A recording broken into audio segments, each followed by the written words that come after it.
Hello and welcome back to Danganronpa. Last time we got trapped in this funhouse. Though I don't think we're having very much fun, as Nekomaru has been killed. Can you even kill a robot? I don't think technically you can, based on the definition of the word kill. I believe the word kill is to, like, end life or something, and life's definition, I think, as like a organism existing of cells and requiring energy or something. I think, if I'm not misremembering. I think I am misremembering, probably. But yeah, Nekomaru got killed and we had to investigate. We investigated with Chiaki on this side, while Kameda did the investigating on the other side. I forgot and stopped doing his voice for part of it, but it was Kameda. And we had to go through a fucking escape room, which had a bunch of puzzles and stuff. I figured out most of it. That last part with the lights and stuff, I still don't get, because the actual answer that I saw didn't match up with anything that happened in the actual. None of the actual lights that showed up matched the answer in any way, so I don't understand how you're supposed to get the answer. I don't know. Maybe it has to do with the game they were referencing, but I think he said that it didn't have anything to do with it. Hold on, I need to refamiliarize myself with the evidence. Nekomaru, after his transformation, his body was discovered in Grape Tower. His head is severely damaged and broken beyond repair, so that should be considered the cause of death. Despite the fact that his arms and legs are dismembered, these limbs are actually designed to be detachable, and it seems they separate due to severe impact. Aside from that, several other areas of his body are damaged because of this. Many of the functions seem to have shut down. Nekomaru's body and left leg were tied with a metal wire. Button on the back of Nekomaru's neck. When this button is pressed, all of Nekomaru's functions cease and he's forced to enter sleep mode. Oil that was flowing out of Nekomaru's body, the majority of it came from his fatal head wound. One of the pillars on the side of the door was tipped over. The damaged area of the pillar was also stained. It was so heavy that even two people couldn't budge it. No shit. Yeah, we're gonna lift this marble pillar. An enormous hammer found on the floor of the tower. It was completely clean, almost as if it was brand new. Does it even say what it's made of? Probably not. It's probably marble. I think most things like that are made of marble. A chain was wrapped around the handles of the door. Apparently Akane heard a rumbling noise at around 5:30 a.m. A lot of small pieces of stone were scattered underneath Nekomaru's body. However, there were no fragments on top of his body. Fuyuhiko saw Nekomaru walking toward the first floor of Strawberry House at 5 a.m. 5:30 a.m. The alarm of wall clock in the lounge on Strawberry House's second floor started going off.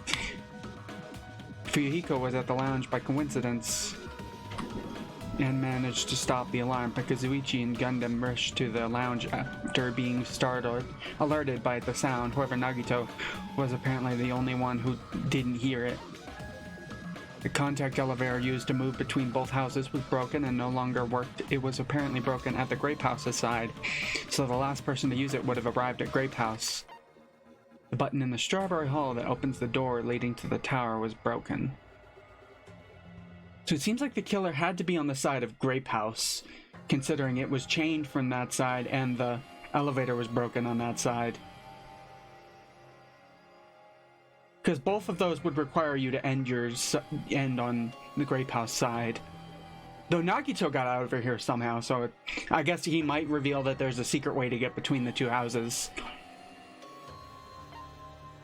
Okay, I refamiliarized myself with the information. Okay, that's what I wanted. Okay, sup Nagito, what you want? Hello there. Well, hello there, Hajime. Nagito, why are you here? Because I showed up. You showed up. How did you even come here? Maybe I teleported. Huh? Nagito's sudden appearance has been added to the truth bullet section of your handbook. Anything else? Hey, answer me seriously. How are you able to come to this side? Hey. Before I do that, there's something I need to tell you guys. There is? I tried to investigate Strawberry House as much as I could. I'll give you those details first. Let's hurry this up. After being abruptly interrupted by Nagito, Chiaki and I learned about the results of his investigation of Strawberry House. Elevator. Weren't those already in the truth bullet section? I just read those.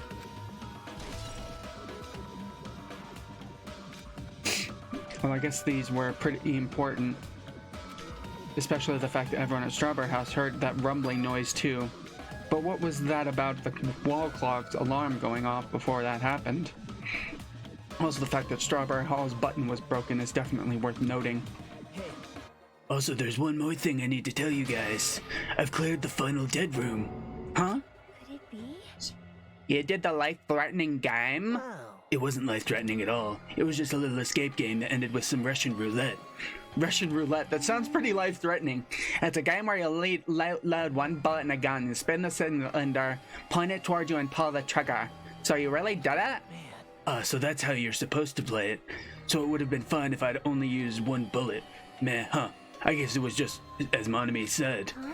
Huh? Actually, I misunderstood and thought I had to take one bullet out of the cylinder, so that's how I did it. Then you only had 1 in 6 chance of surviving.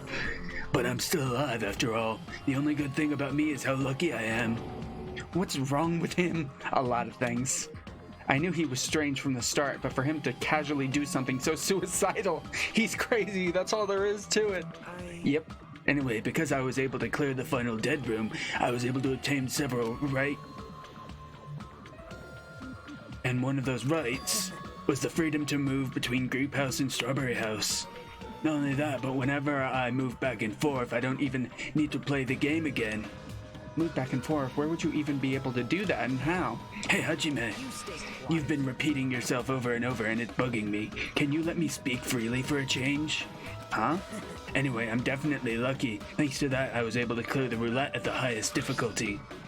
And I obtained quite an amazing prize as my reward. Is that the Future Foundation file? Yep. Yeah, it's a continuation of the file we received at the roller coaster. Continuation. There's even more details, information about the killing school life that was in the earlier file. The killing school life. You mean the killing that took place at Hope's Peak Academy, right? As I recall, Byakuya was one of the students who participated in it.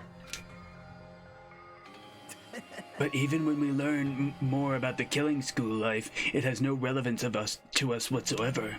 There is information about the order of the killings and who the killer was for each incident. I find it extremely boring to read about the deaths of people that I don't even know. Right? Besides Byakuya, of course. It's just as I thought, that Byakuya was the Byakuya I knew, right? However, I can't say the information was completely useless. In truth, there are similarities between the killing school life and this killing school trip. Similarities. For example, the first murder involved someone important getting stabbed to death in an unexpected place. Hey, The second murder revealed the presence of a serial killer among the group. Except she wasn't actually the serial killer, right? And the third murder was actually 2 killings that happened in succession. Ah. I guess they are kind of related. hey, What do you guys think about these strange similarities? So are you saying Nekomaru killed himself? Right, the next one was Sakura, right? It's definitely strange. Or it's definitely strange. I can't think of these as coincidences, especially the Monokumas behind the motives and driving the murders. What are you trying to say? hey. By the way, the fourth murder of the killing school life was apparently ruled a suicide. Huh? Whether that means something or not is something each person should think about in their own. I just wanted to tell you guys the truth. Truth, are you sure you're not just trying to confuse us? Geez, your complaints just never end, do they? If you're gonna talk like that, I won't want to tell you anymore. And I even learned that your talent is too. Huh? Well, That file wasn't the only one I received from Monokuma. This is another one. That's Seal. Yep. Indeed, it's the Hope's Peak Academy school crest. Perhaps. Does that have information about our stolen memories? I want a fortune. Unfortunately, I couldn't find any clues about that. This file doesn't contain our information, just Hajime's information.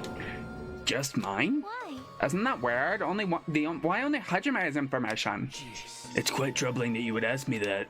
I must say I was always interested that Hajime was the only one who couldn't remember his talent. But that ends now. Are you serious? Did you really find out why I was chosen by Hope's Peak Academy? In a way, it's just as Chiaki said, Hajume's existence is special, because you were just some reserve corps student from the reserve department. Huh? Well, Unlike the primary department for main course students who possess ultimate talents, the reserve department is for reserve course students who enter the school through basic entrance exam.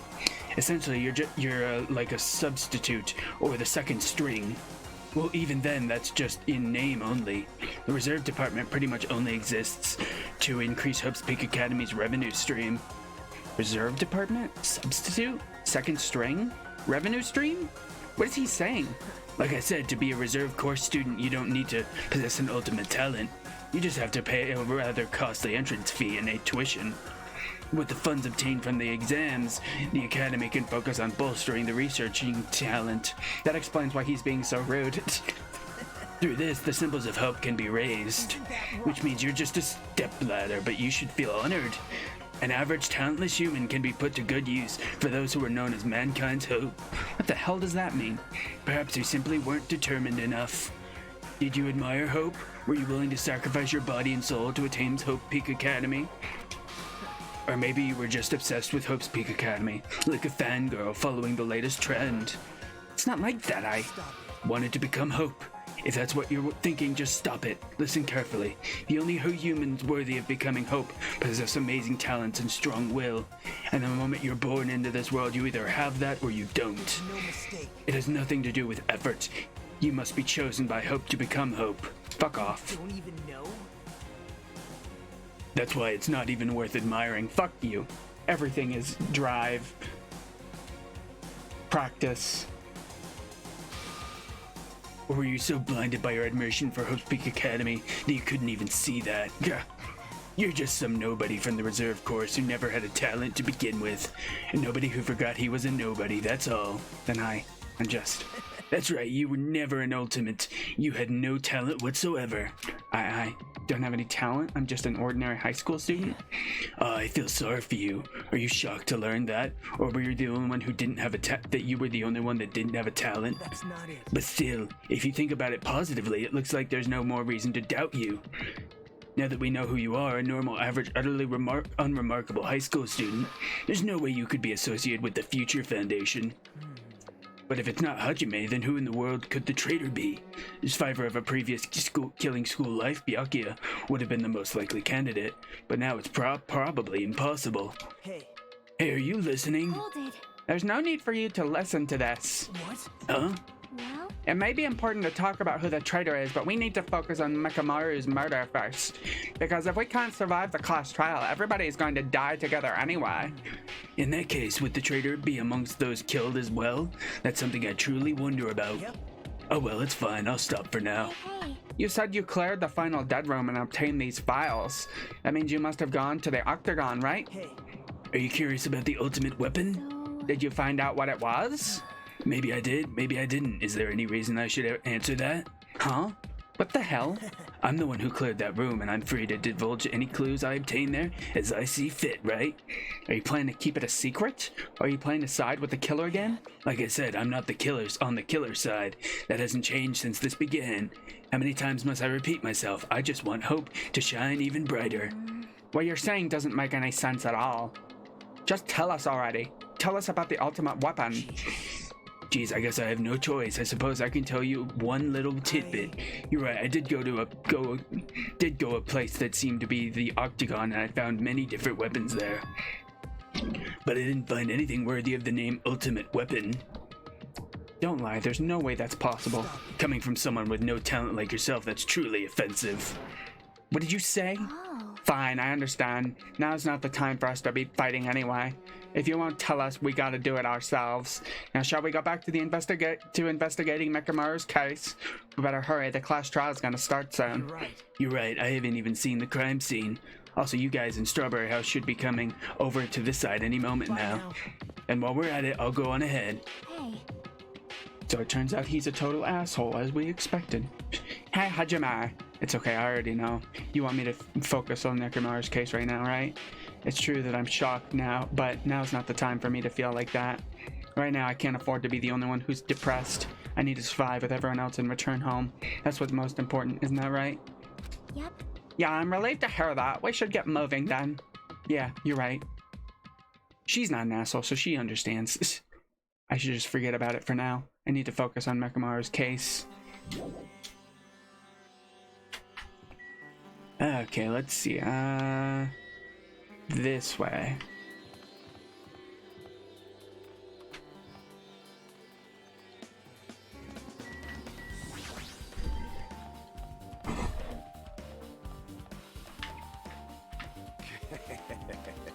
I've returned from the depths of hell. Gundam. Yo. Yo, sorry we're late. Hey. Just so y'all know it, it's thanks to me. I'm the one who fixed the elevator. See, it's just as I said, right? Hey. Hey, are you even listening to me? I'm trying to stand out here. Hey. More importantly, Kazuchi, did you look into that matter I asked you about? Huh? Oh, that thing about the compass. I looked into it while I was coming here, but I think its compass might be broken. You stay I didn't ask for your opinion, just tell me the results. Well, the compass needle rotated 180 degrees while we were riding the elevator. The needle rotated 180 degrees? Interesting.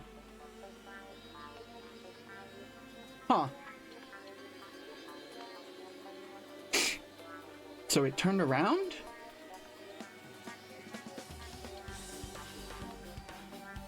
How's that possible? We know the Grape Hall and the Strawberry Hall connect, right? I see. It's just as I thought. Huh? Hey, what do you mean by that? Well, obviously the elevator most likely rotated 180 degrees. The elevator rotated? Now then, I should go investigate Nekomaru's body. As we were thumbing his nose at us, as if he were thumbing his nose at us, Nagito began making his way toward Grape Tower. The hell is wrong with him? Doesn't he seem pissed off or something? Nagito, what do you know? How much do you know? Kazuchi's account has been added to the Truth Blood section of the handbook. Okay. I may not have any special talent, but I'm the one solving all these cases, so I may as well be the ultimate detective.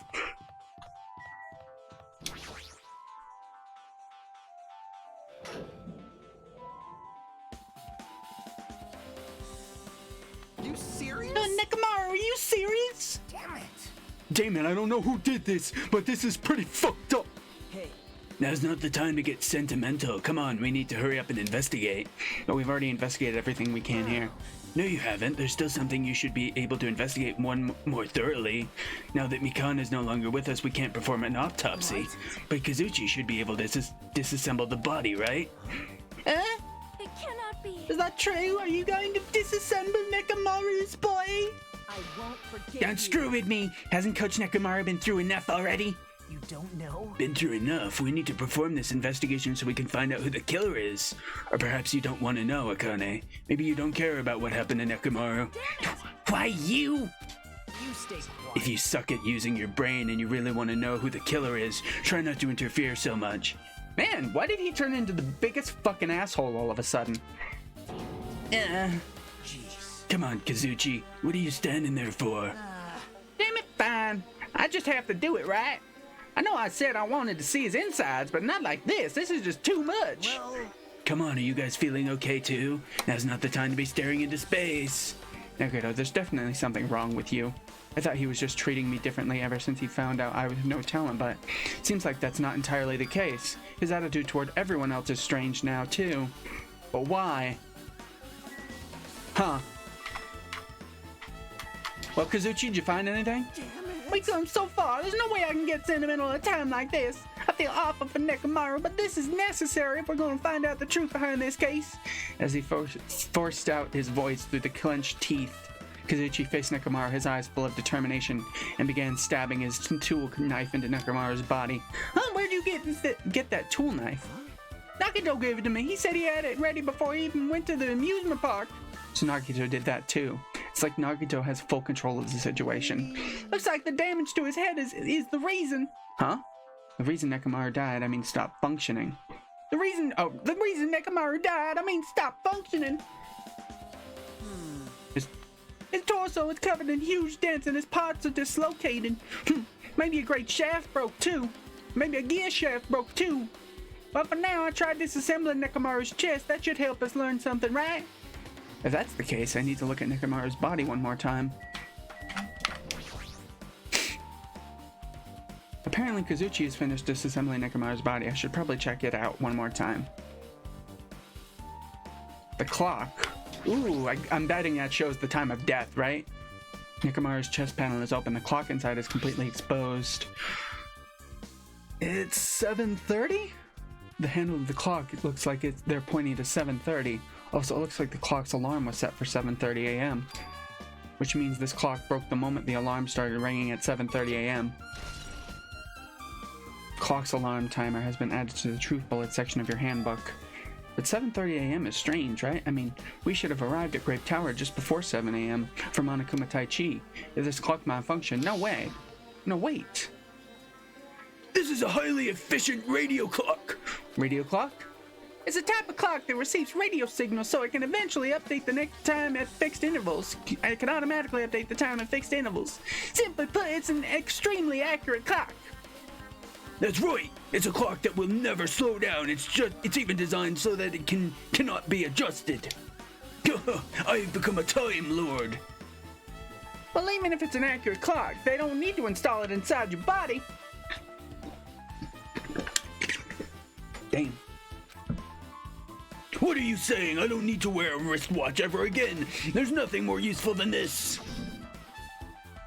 An accurate radio clock that never slows down, huh? If that's the case, why does this broken clock say 7:30 a.m.?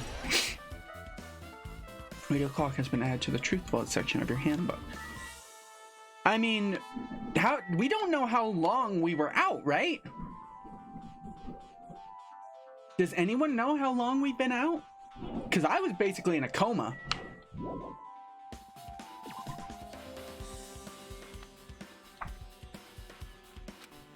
What's wrong with him? He's crouching over Nekomaru's body and it almost seems like he's glaring at him. Okay, what's your problem, Kameda?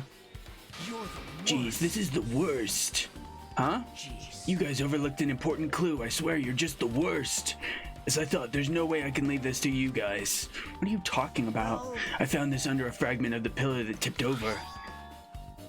Is this a doorknob? You don't Looks even like the know? screws came out with it. That wouldn't happen unless you applied a ton of force to it. Plus, it looks like there are scratches near the base of the doorknob. Hey, Don't you think it's strange? see? If we examine the far back door of Grape Tower, the doorknob is still intact, right? Now that you mention it, you're right. Now then. If that's the case, where did the doorknob come from? From the grape door, obviously. If it's not the door that leads to Strawberry Hall, then there's only one other possibility. It'd have to be the door connected to Grape Hall that we entered from before. Well, it makes sense to think about it like that. We should try it out. Try it out, huh? Don't know? We take the elevator to Strawberry House and we enter Strawberry Tower from Strawberry Hall. That's the only way we can see the other side of that door, right? But the button to open the door to Strawberry Hall is broken, right? It's obvious. We can just repair it. After all, we have the ultimate mechanic on our side. Well, you're right, but I need parts to repair the door in Strawberry Hall. I can repair it if it's broken, but if I don't have enough parts, there's not much I can do about it.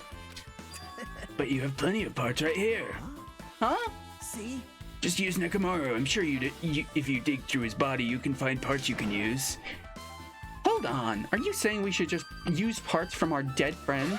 It's called recycling. It's a much better alternative than disposing it with the rest of the junk, right? Junk? Hey, Well, Kazuchi, is it possible or impossible? Like you said, I could probably use these parts to repair the button, but seriously, hold on. Even if you do repair the button, what's going to happen to the chain on the other side of the door? Chain? The door that leads to Strawberry Hall has a chain wrapped around the doorknob. Even if you fix the button to Strawberry Hall side, the door won't open as long as that chain is there. You don't need to worry about that at all, huh? I don't need to worry. What does that mean? Kazuchi, we should go over to Strawberry Hall so you can repair the door. Hey, I'm not finished. Hajime, you're going to come later too, right? It'd be really bothersome if you didn't. I mean, if there's someone in the tower, the door won't open at all. right? So you should at least make sure you're not pulling my leg. After terrorously saying that, Nagato left the area. Fucking asshole. Broken doorknob has been added to the truth bullet section of your handbook. What the hell happened to him? He seems on edge about it something. Who knows? Damn right. That reminds me. Nagito asked Kazuchi to do something weird for him, right? Yep. It had something to do with how the elevator spins 180 degrees. I wonder what it could mean. Hey, Actually, to tell the truth, Nagito asked me to do something weird too. He told me to investigate all the clocks inside both buildings. The clocks? So I did what he said and checked them all, but none of the clocks had their times messed up. jeez. Why'd he ask me to do that in the first place? I don't get that bastard at all. For now, why don't we head over to Strawberry Tower too? Along with the doorknob matter, there are still many mysteries surrounding this that we don't understand. If we go to Strawberry Tower, we might be able to solve some of those mysteries, maybe. Looks like that's all we can do. Let's head over. You're right. What Nagito said about the door opening, what is he planning to do about the chain? I guess he assumes it's gonna break, or it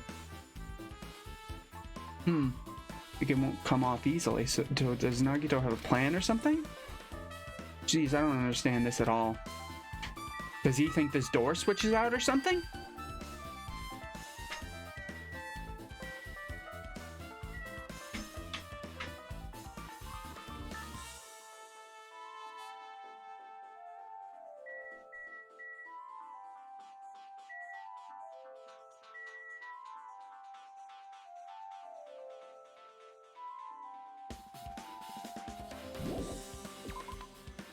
Leave the area, yep.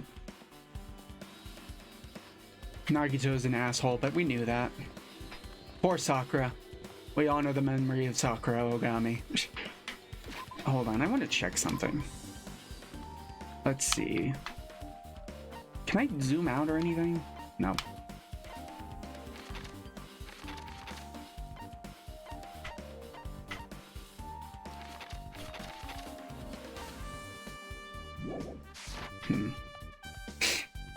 Trying to think of how this house is set up. If it rotates.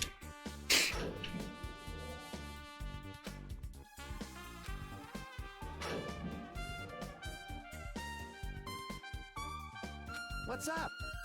Hey, hey. Hey, you here? Kazuchi, how'd the repairs go? Yeah, well, the damage wasn't too bad. Once I got the parts, I was able to fix it right away. You've got a lot of nerve saying that when you use Nekramaru's parts without my permission. Hey, hey. Well, I mean, even so. Now then. Anyway, now that we're all here, why don't we hurry up and try it out? What will happen if you press the button to Strawberry Hall's door? So, But there's no way it'll open. Well, you haven't done anything about the chain. hey. The door to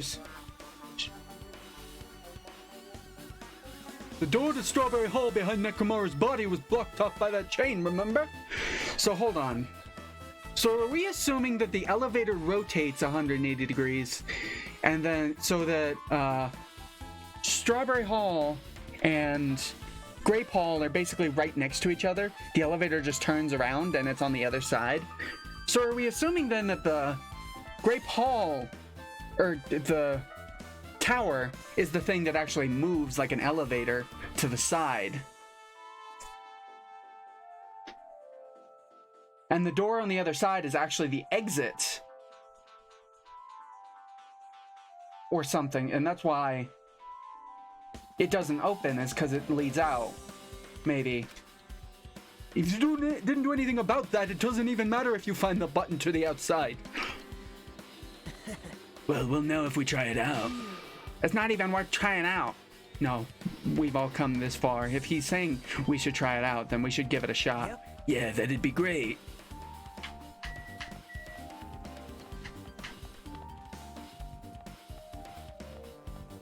Okay, fine. Jockey, any thoughts? Nagito seems really confident about it. I wonder why. Maybe he knows something. I think as far as characters go, I think my favorite's Chiaki and my least favorite is Nagito. He's been crazy this entire time, and now he's being a total fucking asshole. There's no way this door will open, not to the other side. I chained up. With a feeling of resignation, I pressed the button, and it opened just fine. Yep. Huh. Hey, hey. Why did it open? Impossible. Impossible. Where did the chain go? Yeah, I'm pretty sure I'm right. I'm pretty sure this entire hall moves to the side. Like, basically, this hall works the way we thought the elevator works. And the elevator just turns around and connects to the buildings. Okay. Impossible. Where did the chain go? Hold it. Hold on a sec. That's not the only thing that's strange. That's right. There's no other way to say it. This definitely looks weird. What do you mean, huh? Hey, Why doesn't this all look the same as when we were in Grape Tower? Yeah, you're right. When we were inside Grape Tower, Nekomaru's body was in front of the far back door.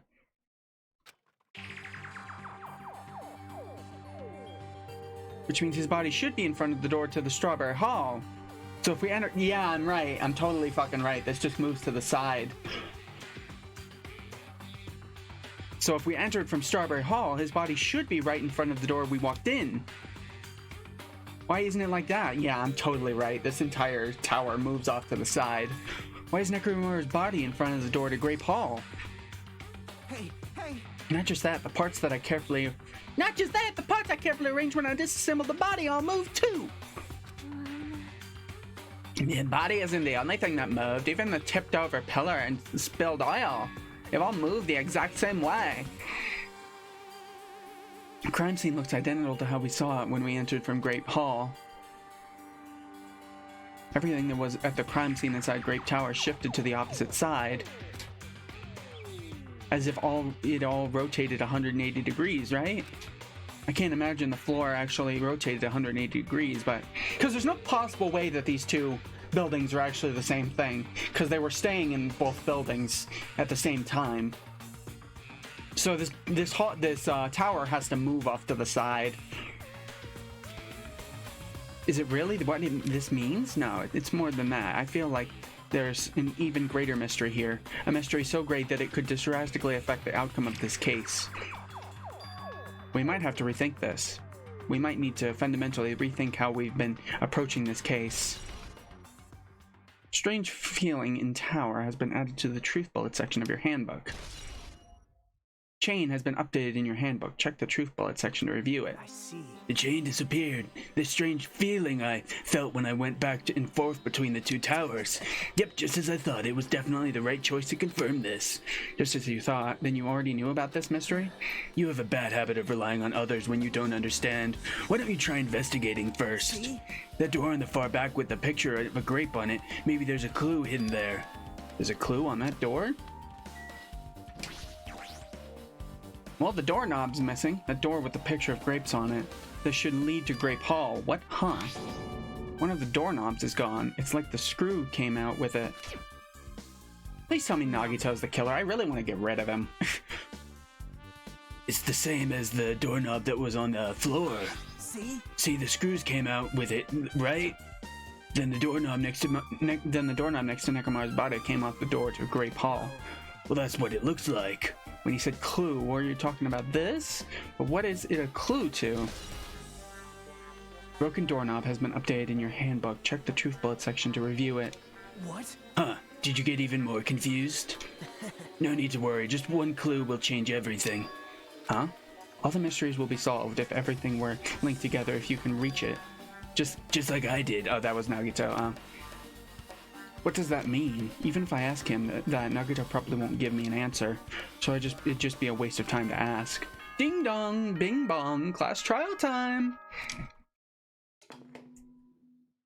It appears that it's time for the class trial. To tell you the truth, I'm tired. Extremely tired. I feel like spending the rest of my life hibernating already. Man, I know it's bad, but I'm so sleepy. I just want to ditch. You having a midlife crisis? Though I really don't feel like it. I'll show you my serious side when you come to the class trial. Even though it's impossible since it's so annoying, you can count on me to take this seriously. Okay. Looks like it's going to start. How do we get there? Another class trial. Hey, hey. But how are we supposed to get to the trial ground? Damn it. You're right. We can't do anything unless we get out of this building. Akane, did something happen? Hey, Hey! No, well, do you guys hear something? Hear something. Hey! What do you hear of us? Suddenly, as if cutting off Chiaki, our surroundings started to shake and rumble, and then it suddenly appeared before us.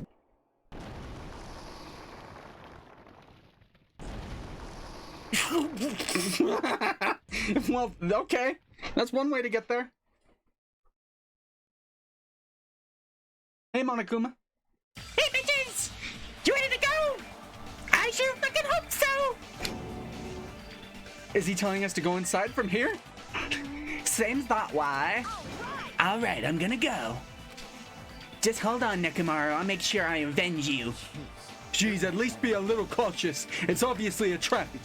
I agree, I detect the scent of danger. Even my familiars are saying do not go inside. How interesting. If you can kill me, you're welcome to try. Try stabbing your sword through my very heart. Now then, we shall get moving as well. Yep. Yeah, you're right. That's annoying, but if Miss Sonia's going, there's no way I'm not gonna go. Alright, but it's so damn annoying. Guess it doesn't matter if it's a trap or not. One by one, everyone went into Monokuma Rock until I was the only one left, and when I was about to take a step forward... We're the same stepladders. Huh? Nagito was suddenly standing next to me with his eyes locked onto Monokuma Rock. Other than the small movement of his mouth, he was perfectly still. You and I are just stepladders. For everyone who holds the title of Ultimate, I always believed that I didn't mind. Unlike you, I know my place. What are you saying? That's why I was prepared to become a sacrifice at any time, and from that true hope would be born. I always believed that the talent that survived would be true hope. But it wasn't. There is no hope amidst all of this killing. Of course there isn't. What kind of hope comes from killing people? What? Huh, really? Are you suggesting that sacrificing others for hope isn't real hope? But you're wrong.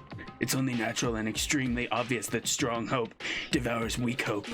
After all, that's what it means to live, right? There's no way I'm going to accept that. Oh well, it's not like that's what I wanted to say to you anyway. There's this one novel I like. It's a particular mystery story. Huh? A novel? The story is told from the point of view of a high school girl involving a serial killer mystery. But when you get to the end, surprise, surprise, the girl was actually the killer. Of course, the story is written carefully so the reader doesn't learn the ending in the middle of the story. The protagonist is just a projection of the reader, and this projection turns out to be the killer. Which means the killer you were looking for the whole time was inside you all along. How do you feel about novels like that? What the heck are you talking about? You're just jumping from one topic to another, and I can't comment on a book I've never read before. Such a normal answer. I shouldn't expect that. I should have expected that from a talentless reserve corps student like you. But I know that you don't matter at all. So why do I care about you? You admire hope. I love hope. Right? In some ways we're similar, but maybe that difference is what's making me so emotional. Enough already. I don't have time to argue with you. Let's go. Everyone is waiting. Everyone, huh? So you still believe you're just like everyone else? Reserve Corps students are so full of themselves. Nagito's chilling laugh continued as he disappeared into Monokuma Rock. Fucking asshole. Calm down. That's right, I need to calm down. I took several deep breaths, and once my nerves had settled, I stepped into Monokuma Rock.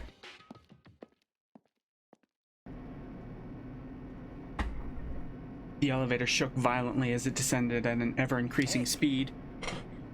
When we're in a normal elevator, that shakes this bad. It reminds me of how efficient that elevator in the funhouse was. Yeah, that's probably true. The elevator continued to shake and descend deeper and deeper, and suddenly, it stopped like it always does. And the door opened. Man, this looks weird. I understand your desire to applaud this wonderfully vulgar trial ground, but it's so exhausting to discuss useless things, so just get on with it already. Oh, I'm so sad, my chest hurts. Poor thing, everyone, don't do this, it's so sad. Hey, don't go talking without permission after I've said my catchphrase. Otherwise, I'll roll a dice and based on the results, I'll give you a sex change operation many times. Will you go back to normal, or will you be stuck knows? Only the dice can tell! What an extreme punishment! Now then, let's get on with it once more again! Let's get a move on, boys and girls! And so it begins. I hope this would never happen again, and now it's happening for the 4th time. The curtain to the 4th class trial was about to open. Nekomaru Nidai, the ultimate team manager. He was more passionate, more daring, more honest than anyone I'd ever met. Truly, he was more man than any of us. He sacrificed his body to protect Akane, and his appearance changed drastically because of that. But he still tried to live earnestly. And just when I finally got used to his new form, Nekomaru's killer is one of us. No shit. Most of the people on this page are dead. Killing someone because it's the only way to survive is no excuse. I won't let this be excused. I won't forgive this. The person who betrayed Nekomaru, who betrayed their friends, I will never, ever forgive them. Please let it be Nagito. It's probably not Nagito, but I want it to be Nagito so we can get rid of him. And so, this life-threatening trial, billowing with hope and despair, has begun. I want to get rid of Nagito way more than I wanted to get rid of Byakuya. Like, Byakuya was an asshole, but Nagito just pisses me off for some reason. He's one of those people who thinks he has a right to look down on other people despite being nothing special. I hate those kinds of people. I mean, I hate people who tend to look down on others just in general. I hate people who have this superiority complex to look down on others. I mean, some people you look down on, like fucking murderers, you obviously look down on murderers. But to just look down on normal people who haven't done anything wrong, that's asshole behavior. Set skills. Did I get a new skill? Did I max out? No, I didn't max out Chiaki because she wouldn't hang out with me during this. Fuck. Finish preparations, okay.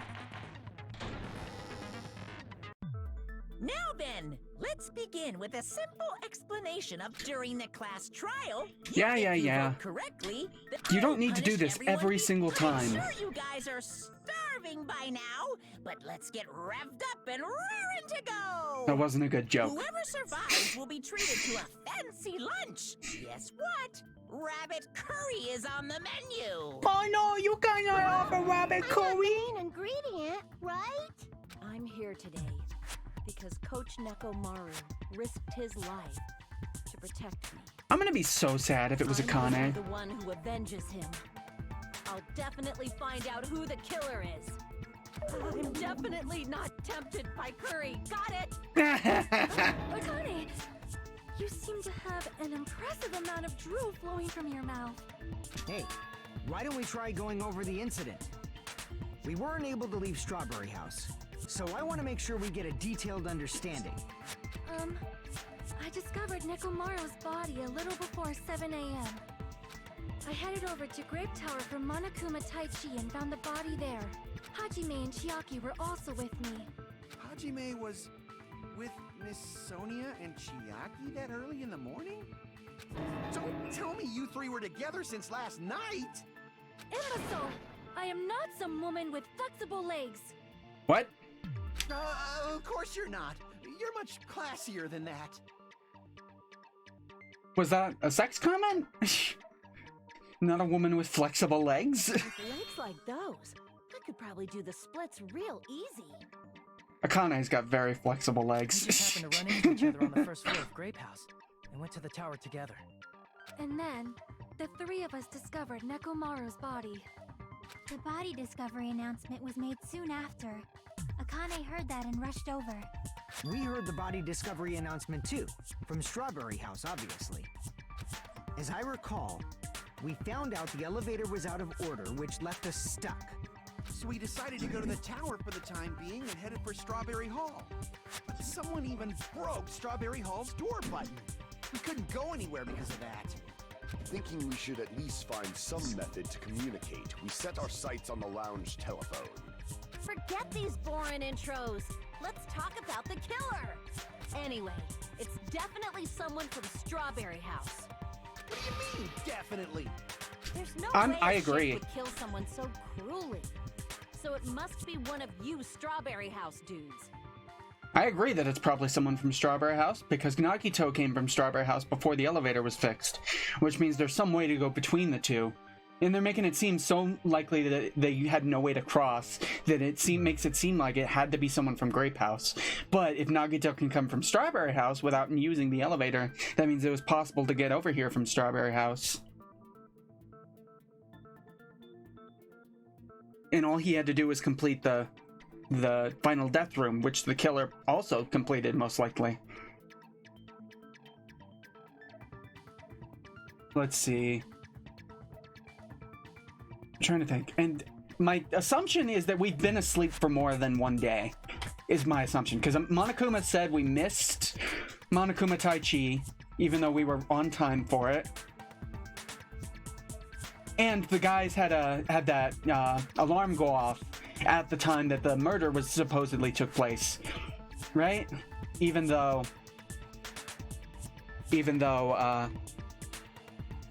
wait, what was I gonna say? Even though. So that seems like it gives them alibis, which seems like it's entirely the reason why that clock was set up in the first place, was to give them an alibi for the murder. But it actually happened the day before, while we were all out in a coma. One of you better hurry up and confess, or I'll break all of you in half! I'm just trying to state what I think happened before we actually get into it, to try and see if I'm right. I want to be on the record for what I think happened, so that way if I'm right, I can gloat. Now, enough with the lovers' quarrel. We need to think about this seriously. We don't have the luxury of discussing irrelevant things. The incident this time has many questions. The incident notwithstanding, I also have many questions. Then let's start with something even Miss Sonia can understand. The weapon. Well, the weapon is obvious, right? What the heck, you guys? The weapon! You can totally tell just by looking. You can tell what the weapon is just by looking. It wouldn't be much of a mystery if it were true. The only thing that can crime scene that looked like a weapon was probably...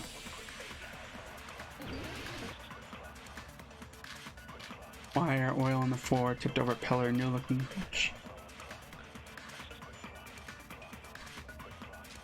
I guess we should figure out the weapon first. The weapon was right there at the scene of the crime! That pillar, huh? No, the hammer! The killer used that hammer and beat the crap out of him! If it was unexpected, I suppose that is possible. That's right! It was a surprise beating! The weapon is decided! The hammer in the tower was the weapon, like he said. It looks like that was the case, but... I guess we should figure out the weapon first. The weapon oil on was the right floor. there at the scene of the crime! That pillar, huh? No, the hammer! The killer used that hammer and beat the crap out of him! Nope. Okay, what does that have to do with how they beat the crap out of Nekomaru? The killer is definitely... the hammer is definitely the weapon they used to beat up Nekomaru. I don't think it's the hammer. I guess we should figure out the weapon first. Oil on the floor, wire. The weapon was right there at the scene of the crime! That pillar, huh? No, the hammer! The killer used that and beat the crap out of If it was unexpected, That's right! It was a surprise beating! This? So you finally get it, huh? But what are you saying that doesn't make sense at all? Anyway, the killer took Nekomaru by surprise and used the hammer to beat him. I'll be counting on you for better cover fire. Huh. I guess we should figure out the weapon first. Broken doorknob, pillar the fragments. weapon was right there at the scene of the crime! That pillar, huh? No, the hammer! Maybe the pillar fragments? The killer used Because the that hammer killer had to have fallen before he hit the and ground, beat right? The crap out of him. What does that have to do with how they beat the crap out of Nekomaru? The hammer is definitely the weapon. Huh. I I guess we should figure out the weapon first. Man, I feel like the mysteries in this are not as straightforward as they were in the first one. Like, I feel like I could put the logic together way easier in the first game than in this one. The killer used that hammer and beat the crap out of him. It looks new. Okay, yeah, so it hasn't taken a beating from his metal body. That's it. Okay. The hammer doesn't look used at all. No, I can't accept that that hammer was the murderer. Why not? Why can't you accept it? A lot of oil was flowing from Nekomaru's body, just like human blood, right? If the hammer was used to beat Nekomaru, you'd expect some oil. Oh, I guess that too. I would expect it to be beaten up, considering Nekomaru is made of metal. It'd be scratched at least. The hammer was clean. So that's why you can't accept that it's the murder weapon. Well, yeah, but the killer might have wiped off the oil later. Why? Well, obviously, to make the hammer look like it's not the murder weapon. Then why bother cleaning the oil? If they didn't want it to look suspicious, they would have discarded the hammer. You're pretty insightful, baby gangsta. Baby gangsta. Baby gangster? Me? Just so you all know, I was trying to test you guys. Yeah, I was trying to test you guys, so you're not fucking idiots, you know, because I'm not a fucking idiot that would suggest that. I thought, maybe you guys mistook the hammer for the weapon or something. Seems that was a waste of time. Yep. And what was the real weapon used to murder Nekomaru? That's the problem. There wasn't anything else at the crime scene that looked like a potential weapon. Then, how about we look at it from a different angle? If it doesn't have oil on it, it's not the weapon. So whatever has oil on it must be the weapon, right? The actual weapon has oil on it, but if the broken pillar? See. The only thing with oil on it is that broken pillar. Then that pillar is the weapon. Coach Nekomaru got clobbered with that pillar. Nobody could withstand a blow from that pillar. Even if you used 100% of your muscle strength, it would be impossible to wield it as a weapon. Why? I mean, they don't have to wield it, they just have to knock it over. We tried to move it, right?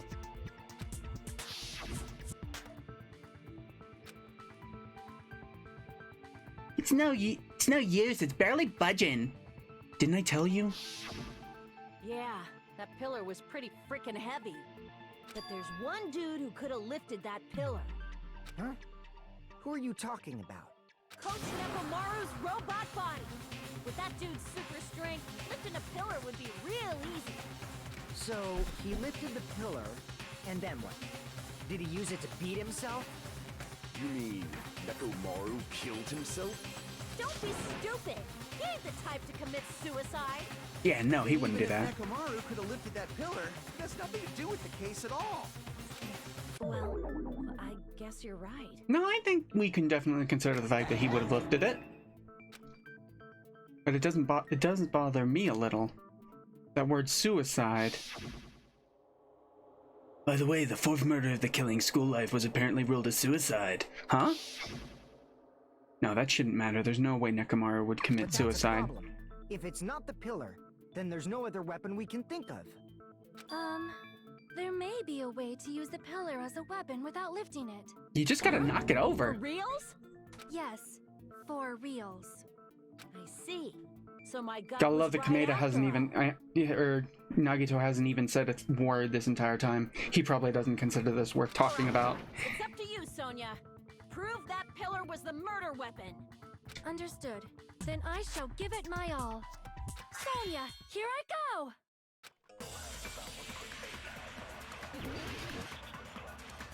Okay, let's see. Pillar fragments, probably? Pillar fragments. There's no need to lift that pillar. If the pillar was not lifted, beating him with it is beyond a dream. What about tipping the pillar over? They aimed right for his head and bullseye. Even I could probably tip it over. Considering the pillar's weight, it probably exerted a ton of force. Sonia, you go, girl! I'm getting hella excited! I don't see where the killer fragments would go in there. The killer murdered Nekomaru by tipping over that pillar. Is that really it? Let's see. Wire, goodnight button, If the pillar was not oil on the lifted, floor, tipped over pillar. beating him with it. Let's see, tipped over pillar.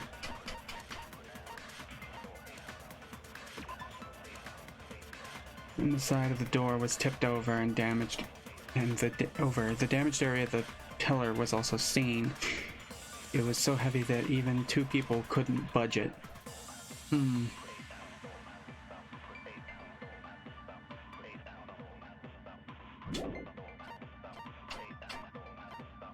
Pillar fragments. A lot of small pieces of stone were scattered underneath Nekomaru's body. However, there was no fragments on top of his body. I don't see how that plays a role. Let's see. What else was there? Chain, pillar fragments, broken doorknob. Broken doorknob. Found under the tipped over pillar. The screws at the base are pulled out. And there are some scratches marks on the knob itself. One of the doorknobs from the far back door of Strawberry House was missing, so this doorknob was originally attached to that door.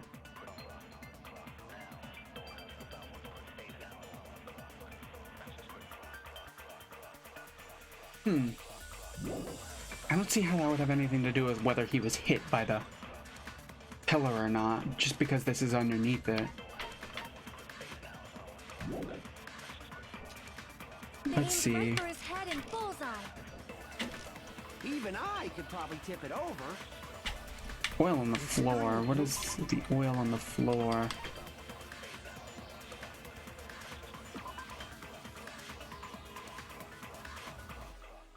His fatal head wound.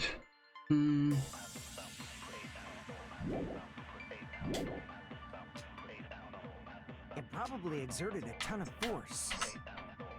Sonia, you go, girl! I'm getting hella excited! Let's see. There's no need to lift that pillar.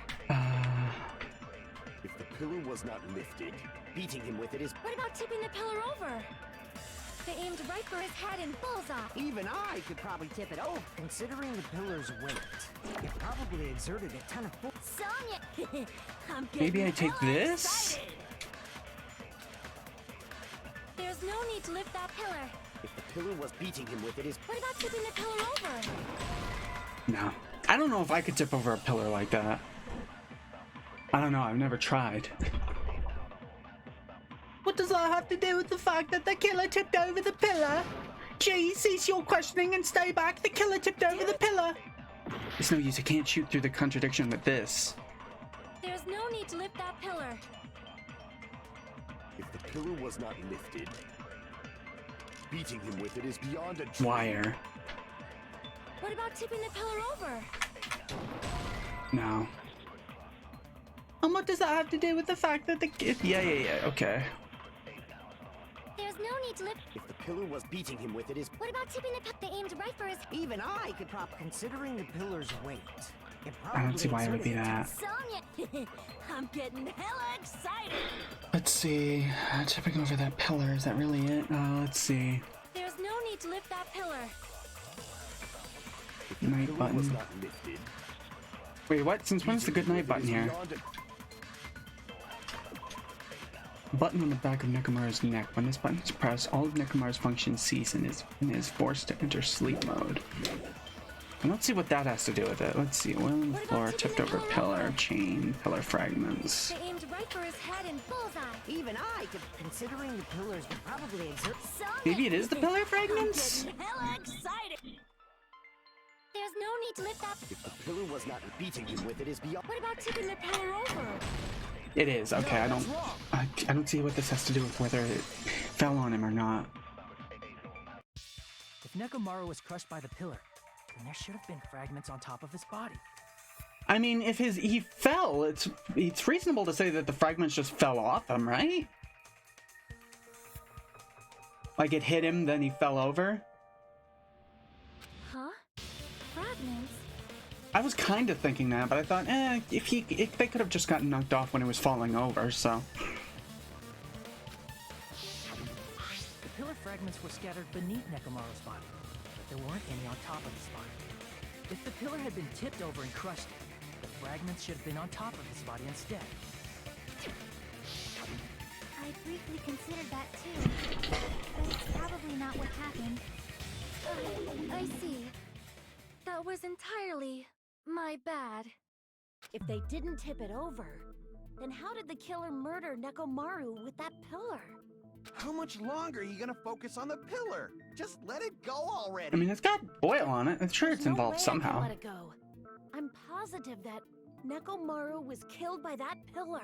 Why are you so certain about that? I just have a feeling. A feeling, huh? That's just your instincts.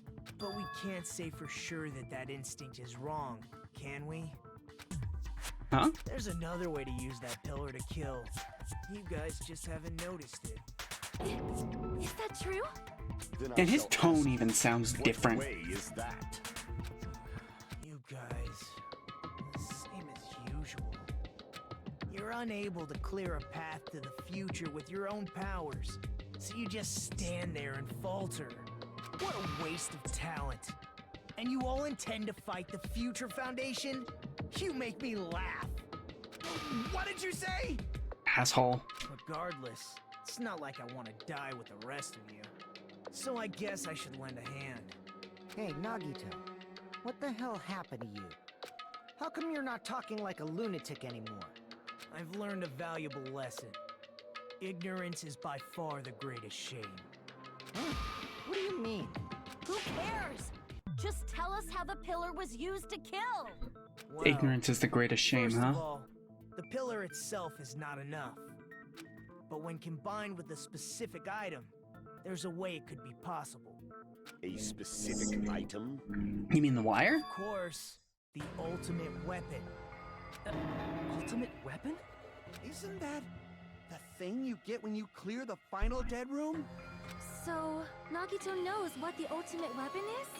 Of course I know. But I'm pretty sure everyone else has seen it, you know?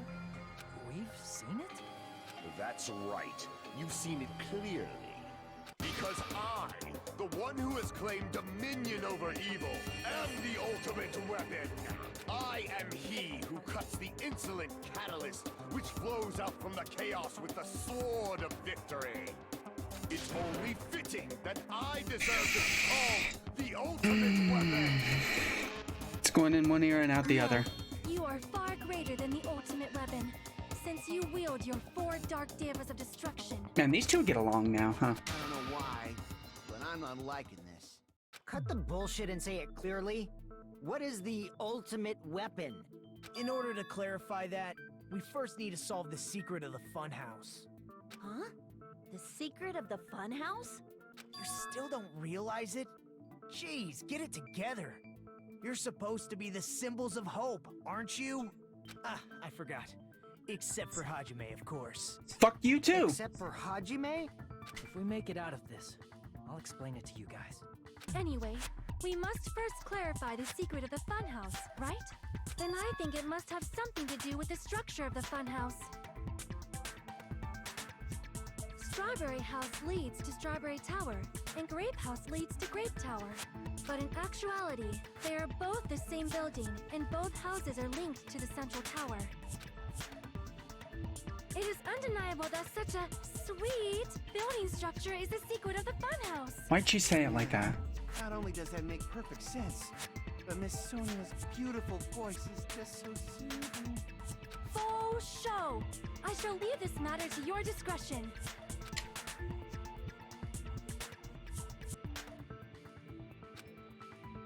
Finding proof that completely contradicts that. Yeah. Wire, goodnight button, tipped over pillar, sweet wall clock, feeling in tower. Hold on, what's the strange feeling in tower actually? Regardless of whether you enter the tower from Grape Hall or Strawberry Hall, the placement of Necromaru's body and tipped over pillar, the old even the disassembled parts Kazuchi arranged look exactly the same. Are actually the exact same place. So that's the secret of the funhouse. Is that really it?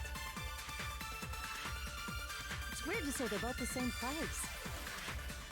I mean, the walls are different colors. And the designs on the floor are also different. We've already settled this problem. Give it 10 years before you argue with Miss Sonia.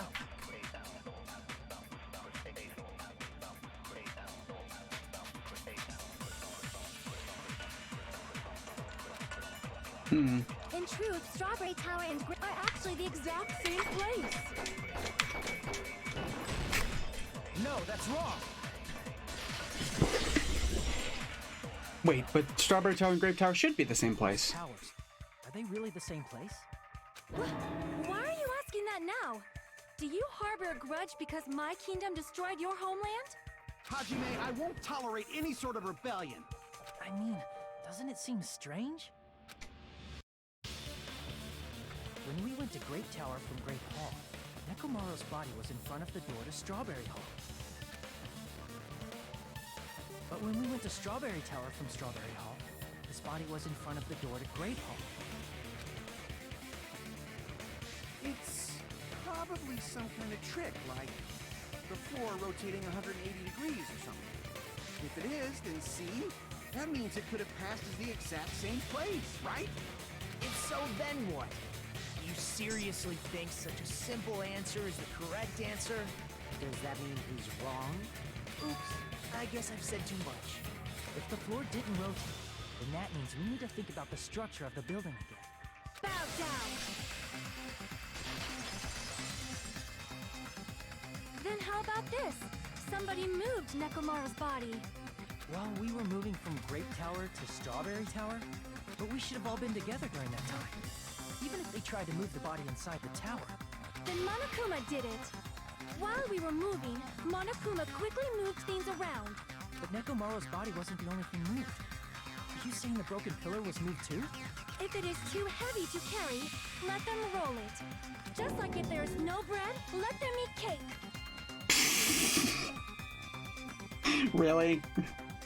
Really, of all the fucking people to reference. What's her fucking name again? Fucking, I remember who it is. It's the wife of the guy, the prince who led, or the king who led France through the French Revolution. I don't remember her name.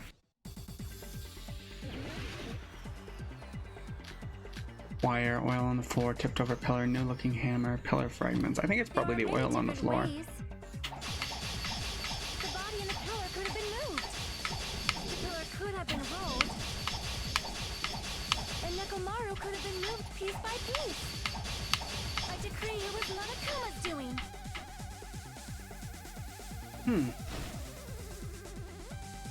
Overcoming my arguments with great confidence, I need to counter her remarks and wait for an opportunity to refute There are her. many different ways. The body and the pillar could have been moved. The pillar could have been rolled. And Nekomaru could have been moved piece by piece. Fuck. I decree it was Monokuma's doing. Do I have to wait for that last one? There are many different ways. The body and the pillar could have been moved. The pillar could have been rolled. And Nekomaru could have been moved piece by piece. I decree it was Monokuma's doing.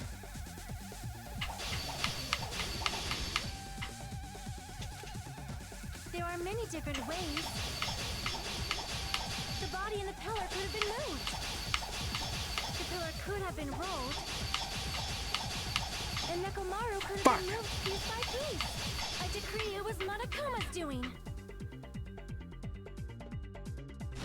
Oh wait, I need to wait for that last one anyway.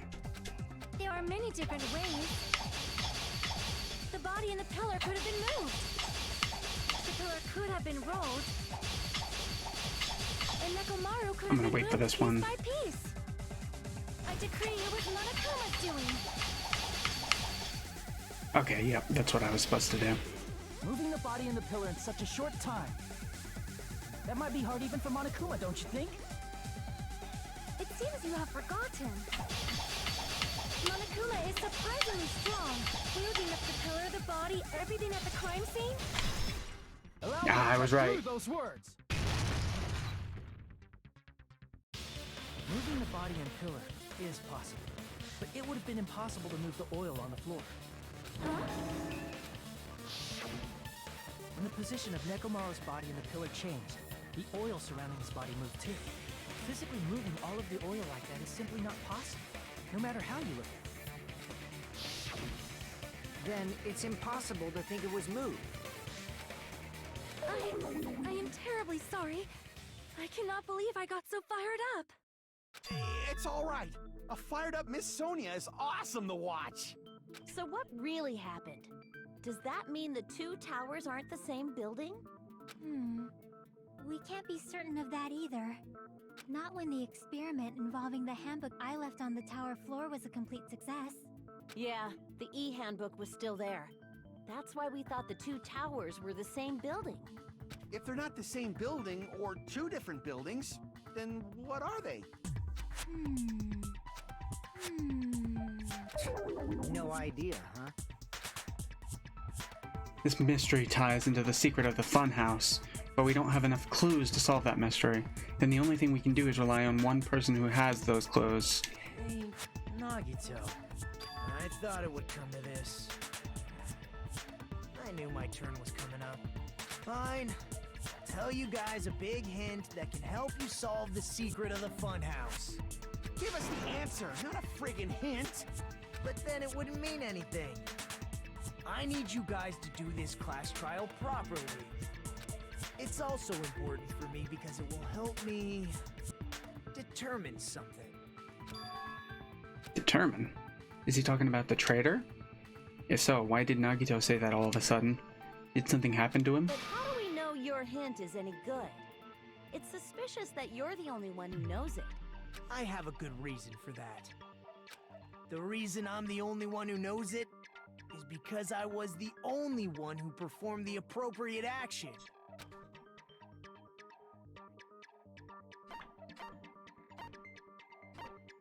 I see! You're talking about the final dead room, right? You cleared the life-threatening game there and found something, didn't you? That's right. The hint is what I saw after I cleared it. In the depths of the final dead room, there was a hidden room surrounded by concrete. And there, a small conspicuous window waited, all by itself. From that window, I saw some very strange scenery. Strange scenery? Instead of explaining it, it might be faster just to show you. At an opportune time, I found a perfect camera in the final dead room. You took a picture? Yep. Nagito grinned creepily as he retrieved a small digital camera from his inner pocket. This is it. And as he said that, he showed us a peculiar picture. Let me explain it to you again. I took this picture on the first floor of Strawberry House, from the secret room within the final dead room. Ah, I guess I'm wrong. There's no way that moves over to the side. Don't you think it's weird? If the funhouse's structure is what you guys have been thinking, then there's lots of things that don't make sense in this picture, right? It shouldn't make sense in this Then picture. let's begin. Shall I call it thinking time? What doesn't make sense in this picture?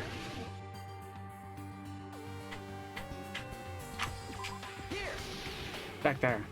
There's no other side. There's no grape Structure of the room. funhouse is what we thought it was.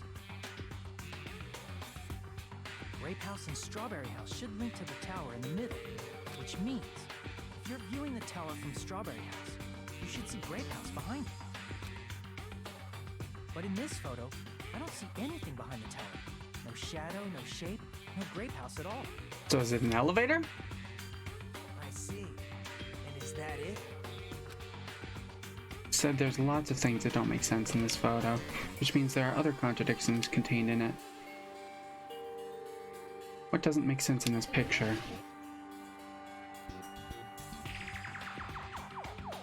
The fact that it goes up? Is the tower right? There's only one tower in the picture. That's what we've been thinking all along, which means it's not unnatural at all, don't you agree? Everyone's staring. Looks like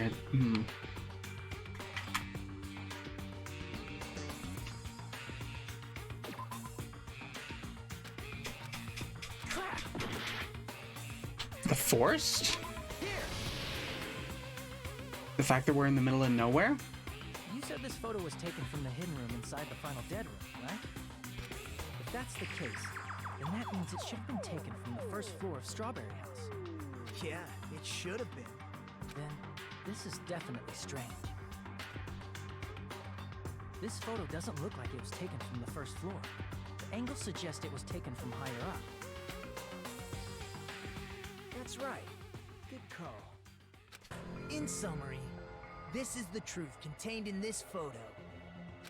The first floor of Strawberry House is located in a high area, and Grape House is not behind the tower. It's not. Are So you then saying instead that of it Great going House is up merely an to the illusion sides, spelled it goes by up and down. Monokuma's cursed eye? I'm still counting me as right so far. From this point on, do your own thinking.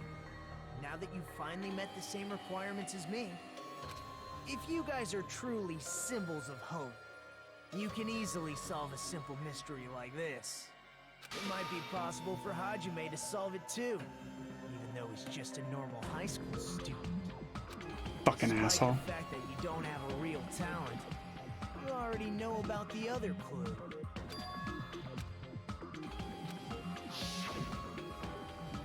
Why, hello there, Hajime. Why, hello there, Hajime. Nagito, why are you here? Because I showed up. You showed up. How did you even come here? Maybe I teleported. You're referring to when you suddenly appeared on the second floor of Grape House, right? I'm asking you just to be safe. At the time, where do you think I came from? The top floor, right? Such sharp eyes. So you realized it already? Top floor. So the third floor? But the Monokuma archive should be the only room on the third floor of Grape House. What does it mean? Was that thing just now another hint to figure out the mystery behind the funhouse structure? The reason Nagito appeared from the third floor, using the photo he took, I might be able to find the answer if I just think about it. Alright, let's do this. Logic drive, okay.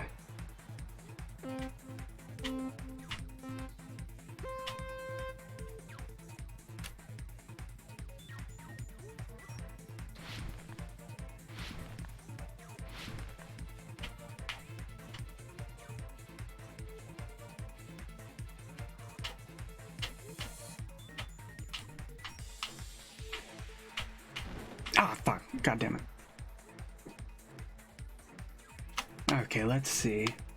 Do Strawberry House and Grape House both exist? I mean, we were in both of them at the same time. So there's no way they don't both exist.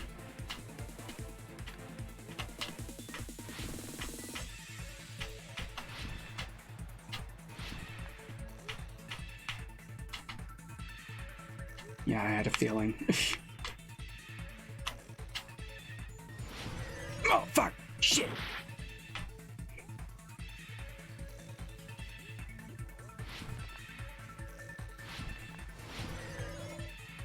Question 2. Are Strawberry House and Grape House the same building or two different buildings? They're the same building. It goes up and down.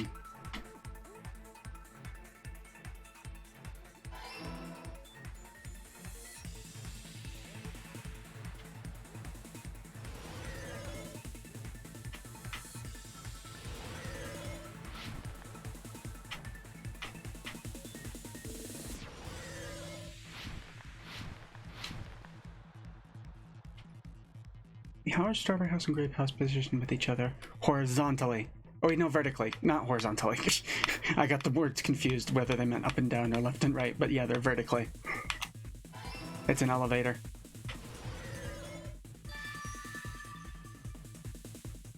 They exist, they're the same building vertically, okay.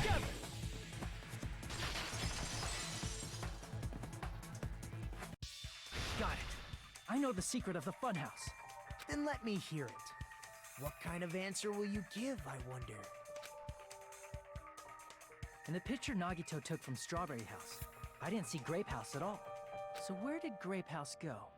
there was only one possibility. It was in a position where it couldn't be seen from Strawberry House.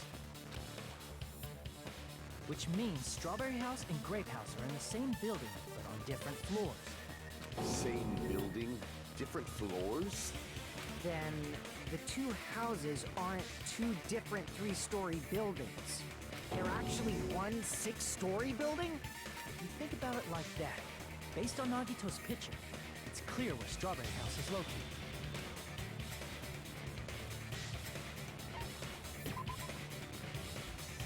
Crap! Wait, what? But I don't see any floors above. I see. Oh, but I guess the tower keeps going up, though, huh? Of Grape House. That's where Strawberry House is located. Because of that, the photo taken from the first floor of Strawberry House was at a high angle. Altogether, this means the first floor of Strawberry House is also the 4th floor above Grape House. Did they toss Nekomaru down onto the pillar? Oh, snap. I never expected that the two houses were connected vertically. But what about the shape of the building? The two houses were completely different shapes. Strawberry House is 4-sided, and Grape House is 6-sided, right? It never occurred to us that they were the same building because it was structured with two different shapes. A quadrilateral and a hexagon, overlaid atop each other to misdirect how we would perceive them. And it worked, didn't it? Disregarding the tower, we fully believed the two houses were two separate, distinct buildings. In order to conceal the unique design of the funhouse, Monokuma put us to sleep so we couldn't look at the outside of the building when he brought us to it. You've just been Kuma'd! Kuma'd? Don't you think a building full of so many surprises totally deserves to be called a fun house? It's true? The building was really like that? That's right!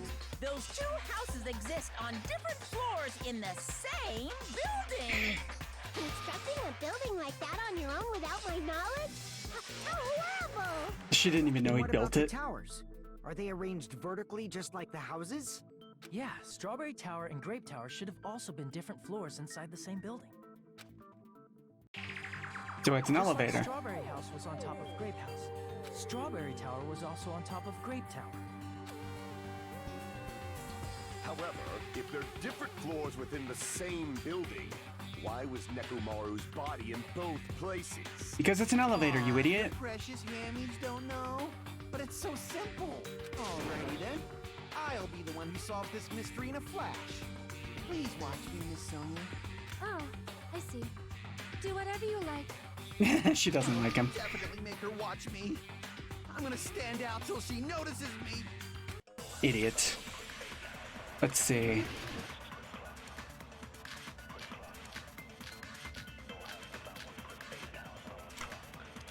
It's gotta be this, right? I'm gonna solve this mystery in a flash.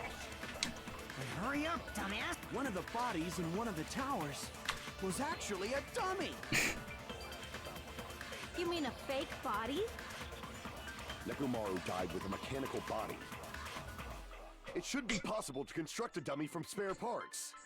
You're magnificent, Gundam! You totally stole my spotlight. So which one was He the came to fake the body? same conclusion, and yet he got that fucking praise. A dummy of Nekomaru's body existed. Does that mean the killer prepared in advance? But in something like that, is something like that even possible? It's gotta be an elevator, right? Mystery in a flash. Monokuma file number 4, Hurry up, goodnight button, dumbass. tipped over pillar. One of the bodies in one of the towers was actually a dummy. You mean a fake body? Nekomaru died with a mechanical body. It should be possible to construct a dummy from spare parts.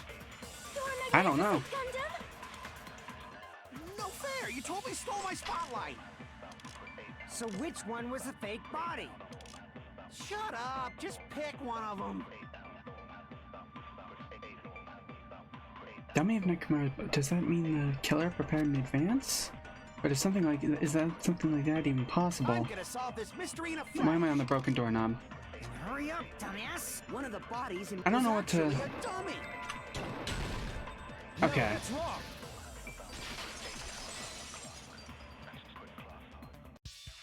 I thought it was that, but I wasn't sure. Wasn't a dummy. That can be proven by Kazuichi's account. Me? Remember? When we moved from Grape Tower to Strawberry Tower, we thought the body had moved. And that's when you said... Not just that, parts I carefully arranged when I disassembled the body all moved too. Right up until that moment, you were disassembling Nekomaru's body at Grape Tower, right? The killer couldn't have known how you'd take apart his body, so they couldn't have built a dummy. Unless Kazuichi was the one who built the dummy, then it would be a different story. Aha! She even So, turned Neku, on him. That's a pretty harsh joke. She's even accusing him of being a murderer. Poor guy. You are joking, right? It's alright. Kazuichi is not the killer. Yeah, no, I don't think he's the was, killer. He wouldn't have fixed the elevator or the button in Strawberry Hall. It'd be much more convenient for the killer if it stayed broken. Yeah, because then he couldn't have done it. That is Or, well, disappointing. I guess he couldn't have investigated the body and wouldn't have given us more clues. Disappointed. However, even if Nekomaru's body wasn't a dummy, it's meaningless if we don't have the important answer. Man, she just does not like him. Nekomaru's body was in both towers, even though it was supposed to be on different floors. Because it's a fucking elevator. It was simply moved? The body moved to a different floor? You can't think Come of a device on. like that? A device that moves things to different floors in the same building? Is it really this complicated for them? I feel like I've seen that before. I wonder what they could have been. We're doing this again? Oh, Hangman's Gambit, okay. E.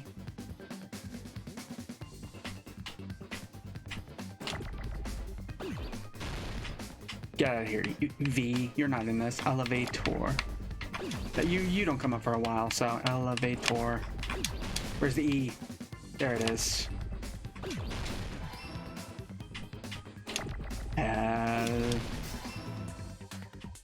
Is it spelled with an O or an A? L-O. Nope. Is it spelled with two L's? No. Okay. I need to check these things because I can't spell worth a damn. Oh, I guess it's an E. Ella. I thought it would have been an A. Elevator.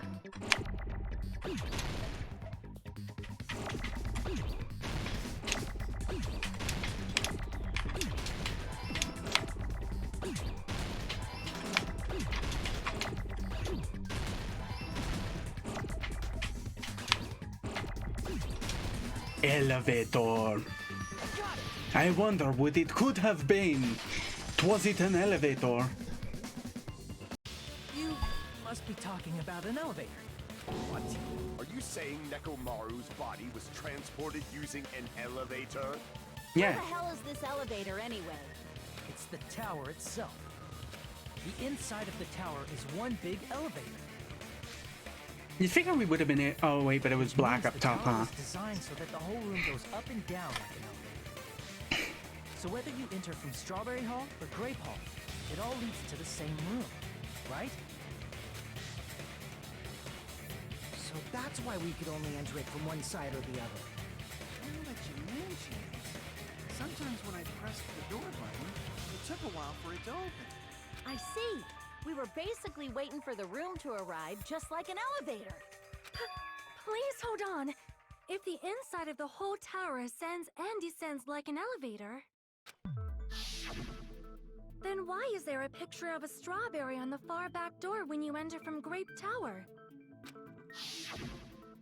And a picture of a grape on the far back door when you enter from Strawberry Tower? To confuse you? If the room just moves up and down like an elevator, there's no reason for the doors to change. Plus, after the incident, the far back door in Grape Tower had chains wrapped around it, right?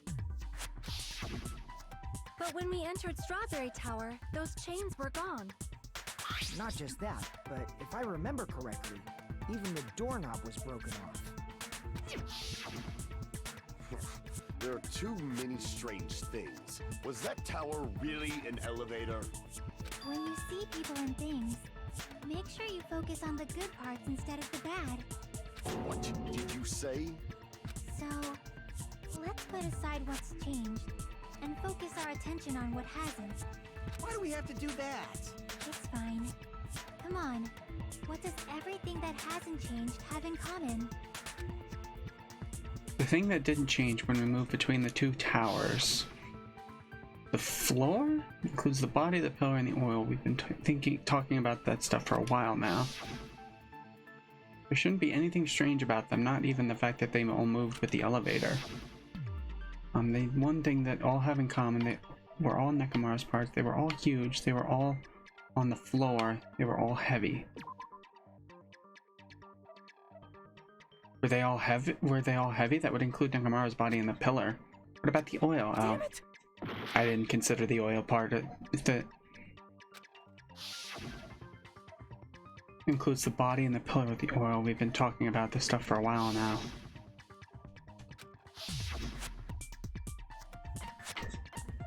They're all on the floor, so only the floor moved. Is it safe to say that all the items on the floor didn't change? And? Why did the picture on the far back door change? If you can figure that out, you'll have the answer. Because the far back door isn't part of the elevator. That elevator has something unique about it. There's something unique about that elevator. Only the floor moves. I see. So that's it. The elevator was designed so only the floor moved. Only the floor moved?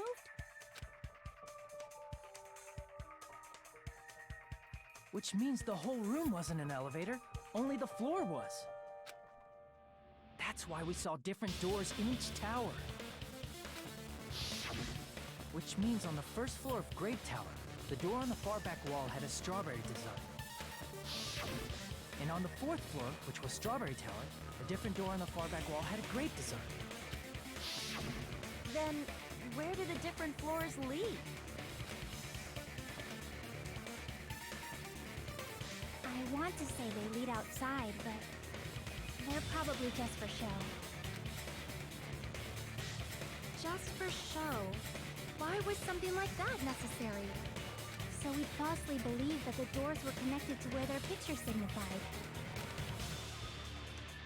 It was actually very effective. Because of that, we totally misunderstood the building's structure. Wouldn't they be able to tell they were moving? I've never been in an elevator where I couldn't tell I was moving. I could feel it. I don't get it. But I guess it means whoever designed this building had a totally twisted personality.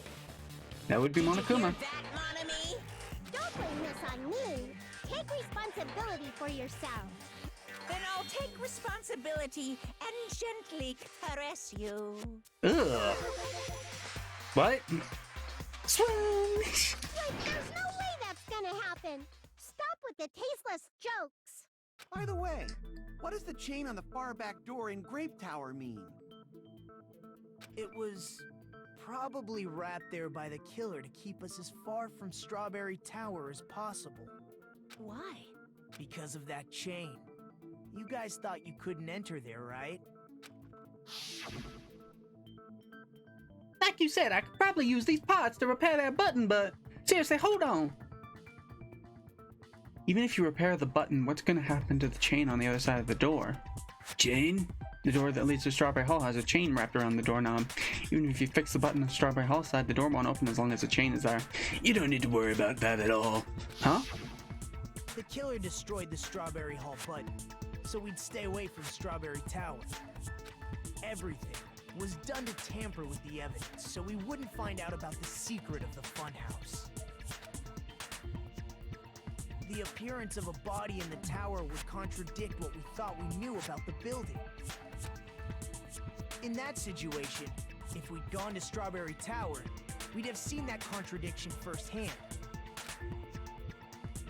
And using that as a clue, we might have discovered the truth. The truth that the two houses and the two towers are actually one complete vertical building. The killer wanted to keep us from learning that. That's why they made us stay away from Strawberry Tower. They destroyed the button and wrapped a chain around the door just for that? Would it really have inconvenienced the killer if we learned the true structure of the building? It would have been a major inconvenience. After all, this funhouse is strongly connected to the ultimate weapon that killed Nekomaru. Hold on. You're progressing much too quickly. There's still a contradiction concerning the building structure. What a pain. It's fine already. Dum-Dum, please proceed. You said earlier that Strawberry House and Grape House are connected vertically, right? If so, how does the contact elevator supposedly transport us from one house to the other? I see, now that you mention it, I completely forgot about that matter. Oh wait, they never rode the elevator, huh?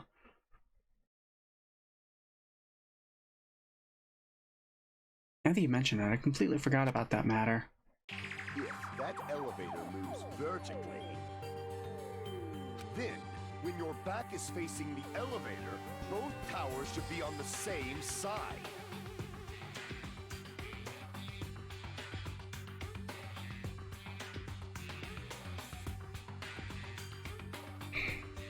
Yeah, this is... Does this reflect reality?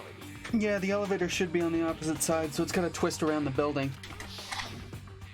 Inside Grape House, Grape Hall is on your right when your back is to the elevator.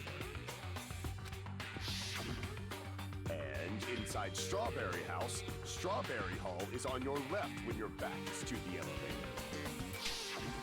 Which means the houses are on exact opposite sides of the tower. Answer me, fiend! What does this mean? What does this mean? I agree, what does this mean? Wonder why Sonia likes fucking weirdo so much. If the two houses are connected vertically, the position of the tower should be the same in both houses. But in fact, when my back was facing the elevator in Grape House, the tower was on my right. And when my back was facing the elevator in Strawberry House, the tower was on my left. How can I break through this contradiction? The elevator wrapped around.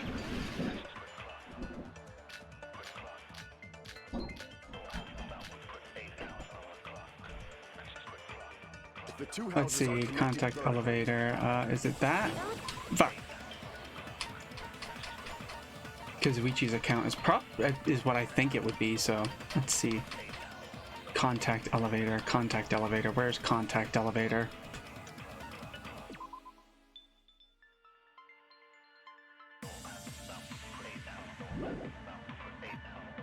Wall clock.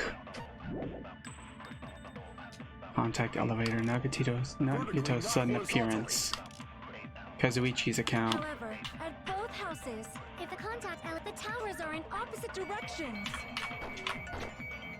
Which means you're... It's clearly contradictory. What's with this iron curtain of teamwork? If the two houses are The elevator should move vertically, not horizontally. No, that's wrong. The elevator just rotates around the building. The elevator wasn't just moving vertically. Isn't that right, Kazuichi? Huh? Me? Come on. You used the elevator while you were holding that compass Nagito gave you, right? Ah, that. Yeah, it was pretty strange. From start to finish, somehow the compass needle rotated 180 degrees. rotated 180 degrees? Meaning, as the elevator moved between the two houses, it also rotated 180 degrees. It was probably following the building's perimeter as it rotated to the other side, which means the exit would be on the opposite side once you arrived at the other house, right? And thanks to that, the tower we saw... Man, this is a very complicated building. The logistics of building this must have been a nightmare. On the left side when we were at Strawberry House. An elevator that rotates while it moves. Is that even possible? It's like something from an amusement park. We're in an amusement park. The funhouse is an amusement park attraction, you know. And since the building doesn't really need to be structurally practical, it makes for some splendid fun. Yeah, I guess. Splendid at all. You're inhuman. Inhuman. Inhuman, but I'm just a bear. So I was never human to begin with. Yeah, he's got a point. He is a bear. Different from these lowly humans. So we're done with the secret of the funhouse, right? Then let's start talking about the important stuff. What's the ultimate weapon that killed Nekomaru? And how'd they combine it with the pillar? Huh? You still don't know what the ultimate weapon is yet? It's what I found at the Octagon, you know. What is the Octagon? I haven't heard about that yet. Oh my... I can't believe I have to explain that now. As long as you know what an Octagon means, you can solve this simple mystery easily. Octagon has 8 sides. I see! If I recall, an octagon is a shape with 8 sides, right? I didn't expect you to know that. For a substitute reserve course student, you're quite knowledgeable. That's like elementary school knowledge. Yes, I should continue listening. Where is the place befitting of the name Octagon?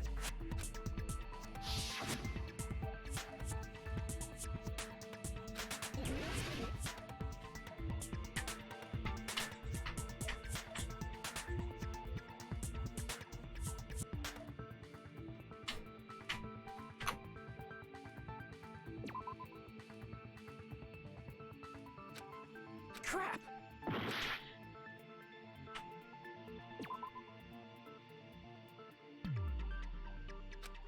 Crap!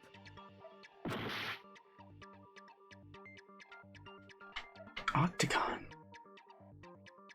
Nothing here's an octagon, is it? Crap!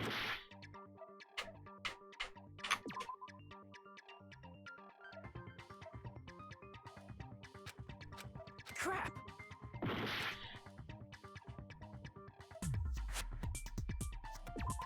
It's above? Crap!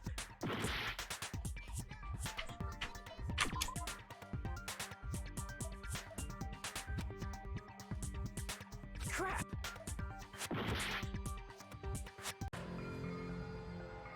You no use. I can't go on any longer. I don't have any other options. Yeah. This is... Yeah, We'll never obviously. give up. Octagon, huh?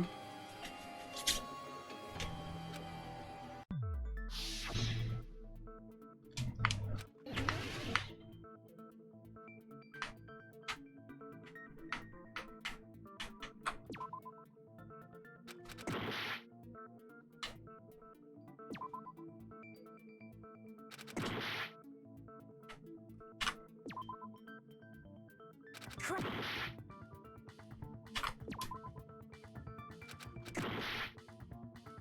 I don't get it. What am I supposed to be clicking on?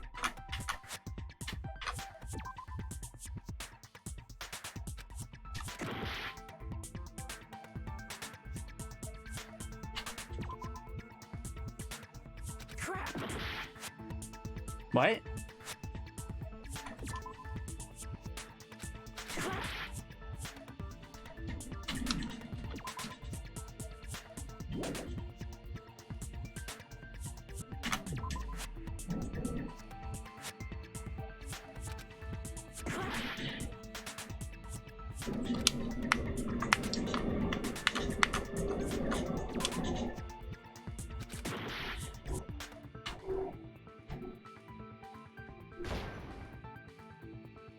I don't get it.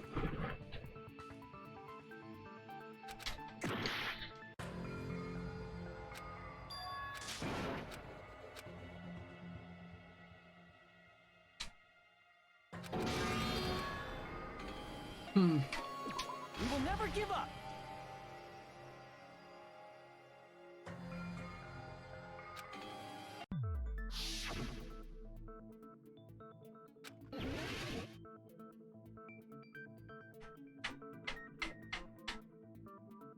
Octagon.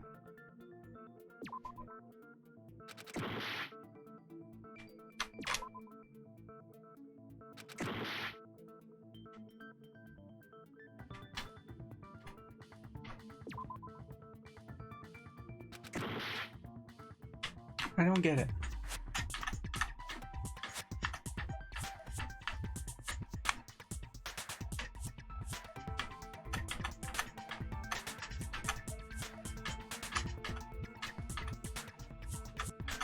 I've selected everything though, haven't I?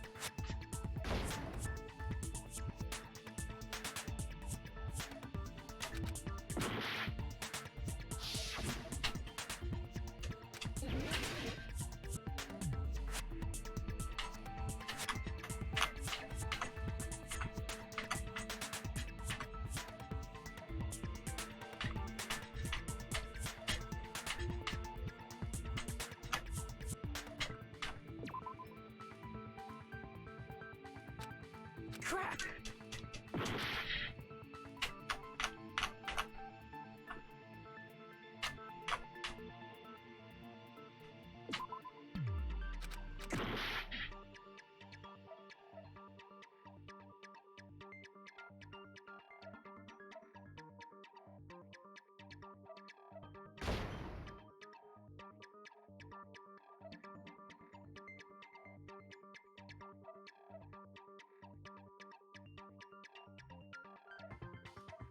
Under the pink squares?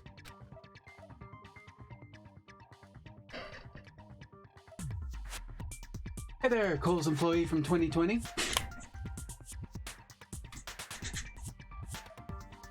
Crap! Under the pink squares, huh?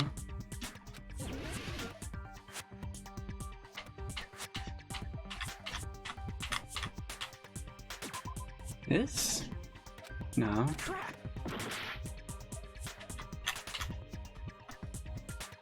Here! You're talking about the secret room surrounded by concrete in the depths of the final dead room. I don't get why that was... I mean, I knew that the final dead room was the place that he was talking about when he was talking about Octagon, but I don't see why that spot indicates that. Why is that place the Octagon? Okay.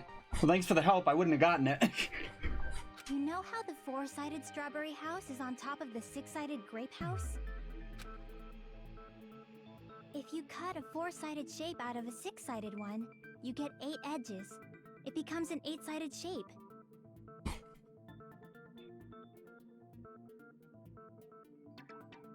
Oh, yeah, it is. Okay. That's basically the gist of it. Okay.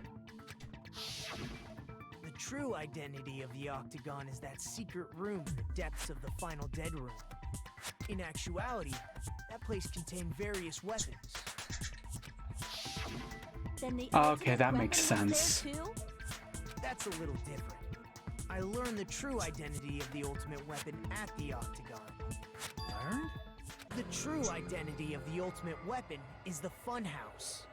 Which means the killer used the building structure as their weapon and killed Nekomaru. Did they throw him down the elevator? Was I right? Like me, the killer probably realized the secret of the Funhouse from the scene, and then thought of a way to kill making use of the building structure. The funhouse itself is the weapon, so they killed using the building structure? That's why the killer tried to keep us from learning the mystery of the building. But more importantly, using the building itself as a weapon? Such a spectacular crime. Yeah. It truly deserves to be called the ultimate weapon. The funhouse is the true identity of the ultimate weapon, huh?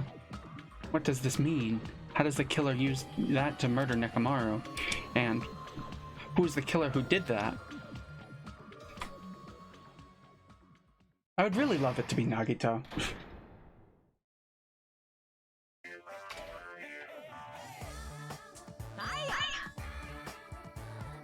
Oh, thanks for the follow, Cole's employee from 2020. That's great. Welcome, enjoy yourself. Hopefully me stumbling around, not being able to figure shit out doesn't infuriate you. Personally, I think I like the first game more so far, but maybe this will surprise me later on. I feel like all the puzzles were a bit more straightforward and I could put the logic together a lot easier in the first game. I never had any problems figuring stuff out in the first game, really. Why, hello there! I thought of a new brand word to call Monami! Non-Monami! A new bad word to call Monami! I can already tell I won't be pleased by this. Then let me say it right away!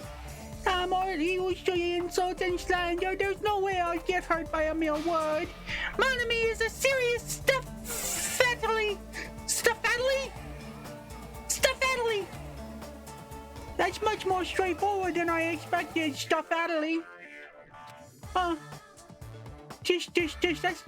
not it. That's not it at all. No, that's not it. That's not it at all. Stupid, fat, and ugly, the perfect jet stream attack, incorporating all three of these words, would be, ta-da, stuff-fatally. Wow, there's a fat hidden in there. The fat was the one word I got out of that. Okay, everyone, all together now. Monami is a serious stoofatly. Stoofatly. Stuff-fatally. I thought it was something to do with stuffing and fat. Okay.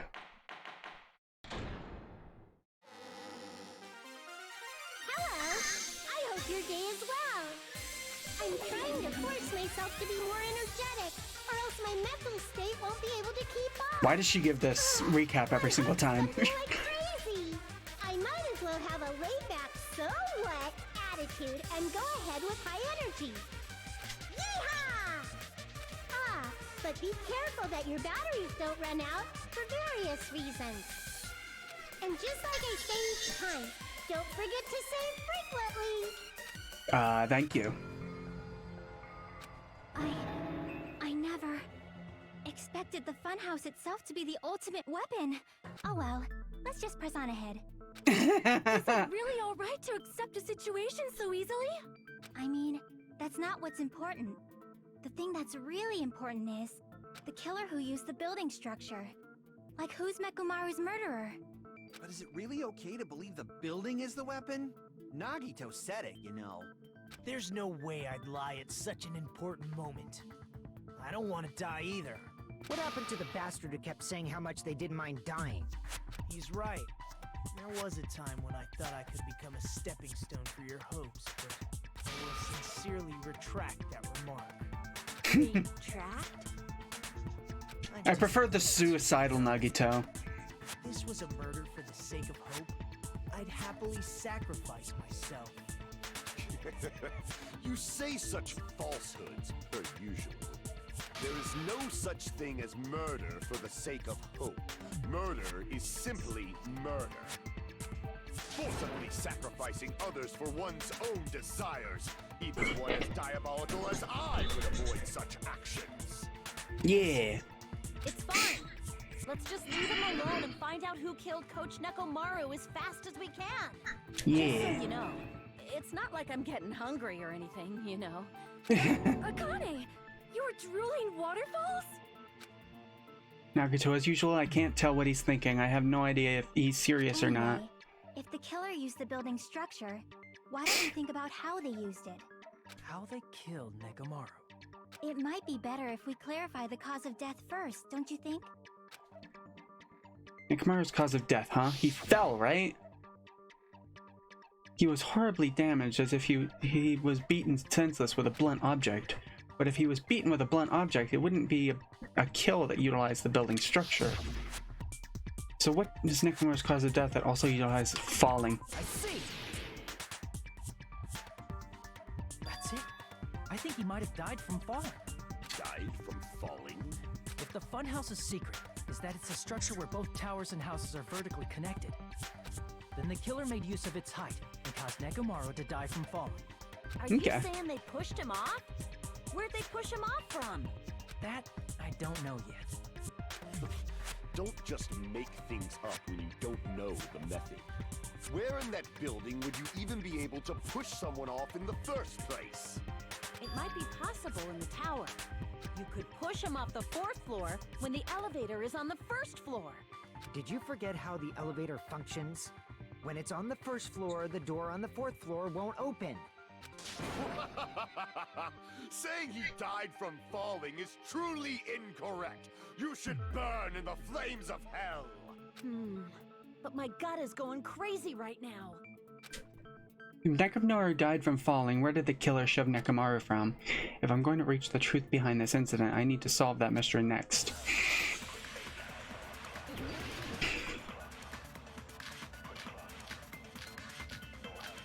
Let's see. Broken doorknob, strange feeling in tower, goodnight button, Kane's account. When the elevator is on the first floor, you can't go through the... Let's see, what is Akane's account? Apparently Akane heard a rumbling noise at around 5:30 a.m. Fuyuhiko's account. Impossible to shove off the victim from up there. Contact elevator. How about this? After locking Mekamaru inside the elevator, they moved the elevator from the 4th floor to the 1st floor and made use of the drop. Hold on, did you forget the elevator has a sensor? As long as there's a moving object inside, the other door won't open. Which means the elevator wouldn't have moved either. That must be the threshold of that elevator. I need to make it clear so they understand that Nekomaru fell to his death. Looks like it's all up to me. When the elevator is on the first... So let's see, I guess it's gotta be... Then, after locking they moved the elevator from and made use of the drop. Hold on, did you forget? As long as there's a moving object inside. Oh, fuck. Yeah, he put him to sleep and all his stuff stops functioning. He'll won't count as a moving object. That sensor should only work if something is moving. If Nekomaru wasn't moving inside, the elevator sensor wouldn't have detected anything. Could it be his sleep mode? When Nekomaru's goodnight button is pressed, all of his functions shut down, and he enters sleep.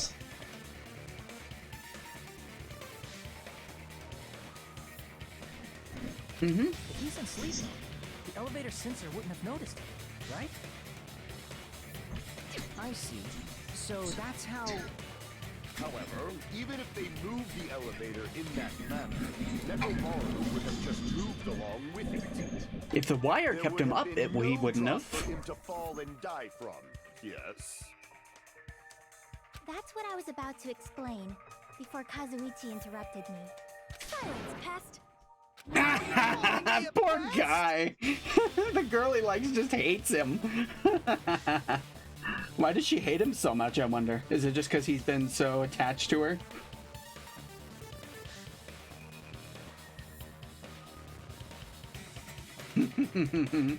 A way to create the drop inside the elevator while Nekomaru is still in it.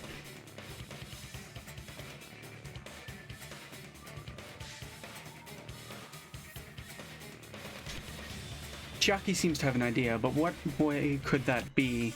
It's gotta be the wire, right? Yeah, the wire is one of the things, so...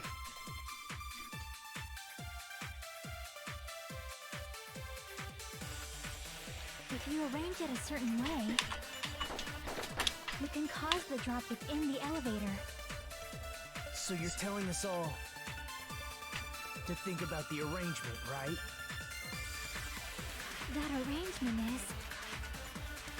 The hammer is suspicious. Isn't it about time we went over the pillar again? What about the oil on the floor? The doorknob on the floor seems suspicious. How about we all shut up and listen to what Chiaki has to say?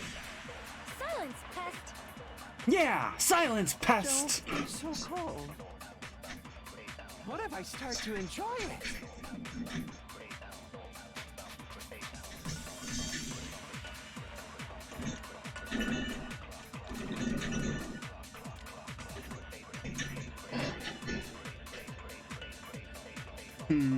If Nekomaru is inside the elevator, how can you create a difference in elevation? Oh shit, someone sent me a message.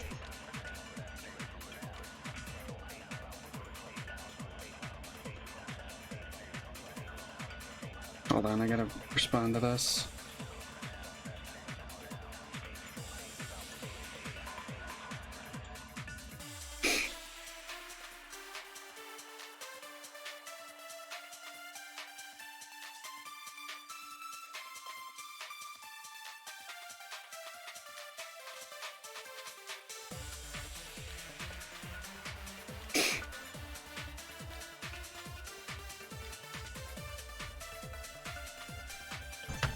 Nekomaru is inside the elevator. How can you create a difference in elevation? If you arrange it a certain way, You can cause the drop within the elevator. So you're telling us all to think about the arrangement, right? That arrangement is... The hammer is suspicious. Isn't it about time we went over the pillar again? What about the oil on the floor? The doorknob on the floor seems suspicious. How about we all shut up and listen to what she... Silence! Don't... What if I start to feel enjoy like, it? you feel like it should be the wire, right? He was wired up on the floor? If you arrange it a certain way, Tipped over pillar, new you looking can cause the hammer, drop within the chain. elevator. So you're telling us all to think about the arrangement, right? Hold on. Let me look at his body.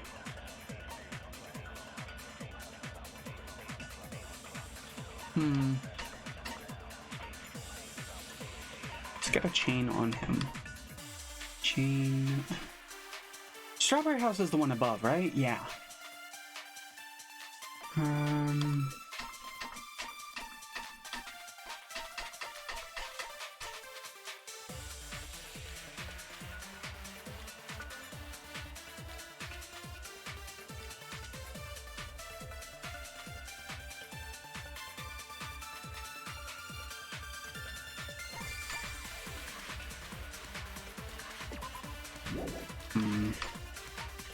Fucking doorknob, maybe?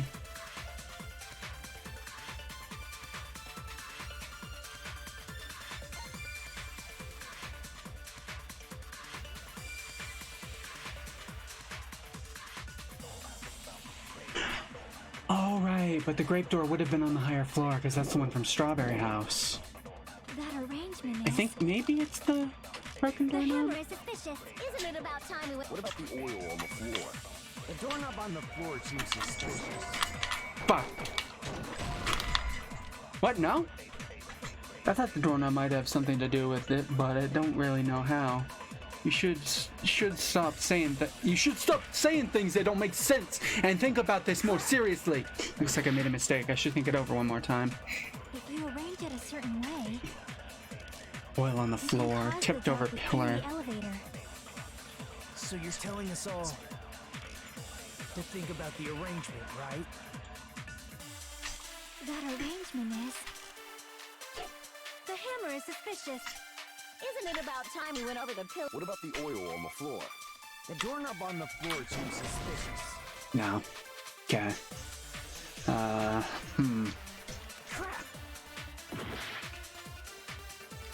If you arrange it a certain way, you can cause the drop within the elevator. So you're telling us all to think about the arrangement, right? That arrangement is... The hammer is suspicious. Isn't it about time we went over the pillar again? What about the oil on the floor?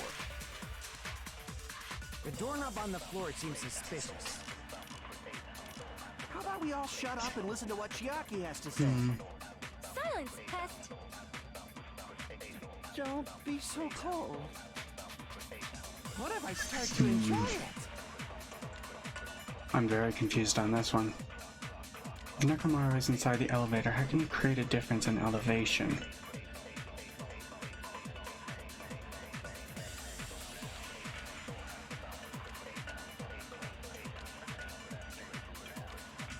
Was he on top of the pillar? If you arrange it a certain way, you can cause the drop within the elevator. So you're telling us all to think about the arrangement. That arrangement... The hammer is suspicious. Isn't it about time we went over the pillar again? When the hell does the pillar come out? Fuck, I skipped something. If you arrange Let's it a see, certain way, new looking hammer, chain, broken doorknob, cause the wire. drop within the elevator. Maybe it's broken doorknob under the So pillar. you're telling us all to think about the arrangement. That arrangement is... The hammer is suspicious. It's not the Isn't it hammer. about time we went over the pillar again? No, okay.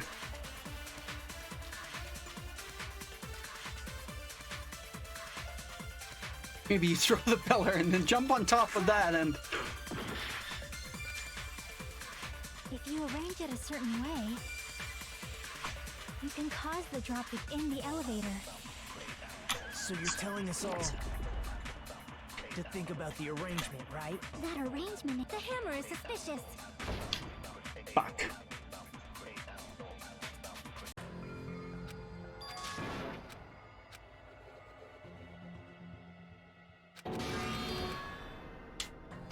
Yeah, I'm gonna keep going.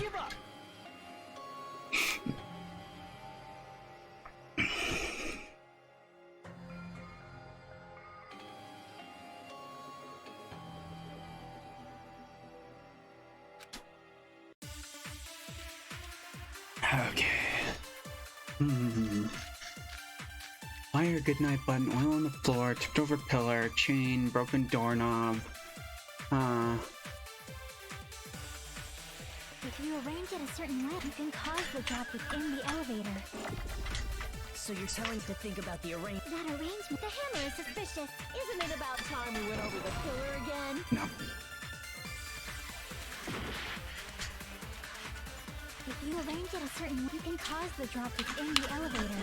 So you're telling us all to think about the arrangement. That arrangement, the hammer is suspicious. Isn't it about time we went... What about the oil on the floor? The doorknob on the floor seems suspicious. God damn it! I agree with that. Doorknob caused the fall? Was he hanging onto it? Didn't the doorknob have scrape marks on it? That might have been where it got scraped by the wire. Is that the same wire that was tied around Nekomaru? Oh, the wire was wrapped around the handle. I thought the scrape marks were just from the pillar falling on it. Fuck. The tip of that wire was tied into a loop. If the elevator moved while that loop part hung from the doorknob... If they did something like that, he would have been suspended in midair. Yeah. That's right. He was suspended in midair. Huh? The killer tied up Nekomaru with the wire while he was in sleep mode. Tied the tip of the wire into a knot and hung it on the doorknob to the 4th floor. With that, they moved the elevator from the 4th floor to the 1st floor of Great Tower. They suspended Nekomaru in midair. Snot bubble. That's right! He was so well hung! Kinda like...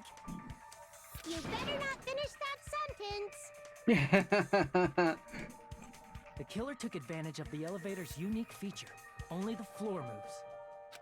By doing that, they created a drop so Nekomaru could fall to his death. Yeah. The pest has words. So what if they created a drop? There's no way you can make him fall and die with just that. Why? If Nekomaru is suspended in midair like that, then how do you get him to fall? Because if he's suspended in midair, he won't die if he doesn't actually fall. That is a good question, because nothing connects to those doors. Wire, tipped over pillar, new looking... Even if they suspended Nekomaru from a wire, how would Oh, they crap, make I him can- fall? There's no one in the tower to push him off. Oh crap, I'm already There's out? no way they could do that. Damn it!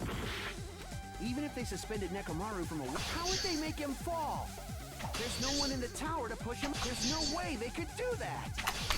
Okay. Maybe Doesn't the mean wire someone was had to tied push to the him off. pillar. It's possible that he fell on his own. What? Nekomaru fell on his own? No. Heh, what the hell? What the hell you even saying? I'm not the type of coward who get thrown off by that. It's no use. I can't cut through Kazuchi's rebuttal with this. I need to think it over one more time. Nekomaru should have still been in sleep mode, right? If he was sleeping, there's no way he could do that to himself. Now's the time if you want to take back that sleep, but in that case, you still won't be able to explain the drop. Moving the elevator with Nekomaru inside.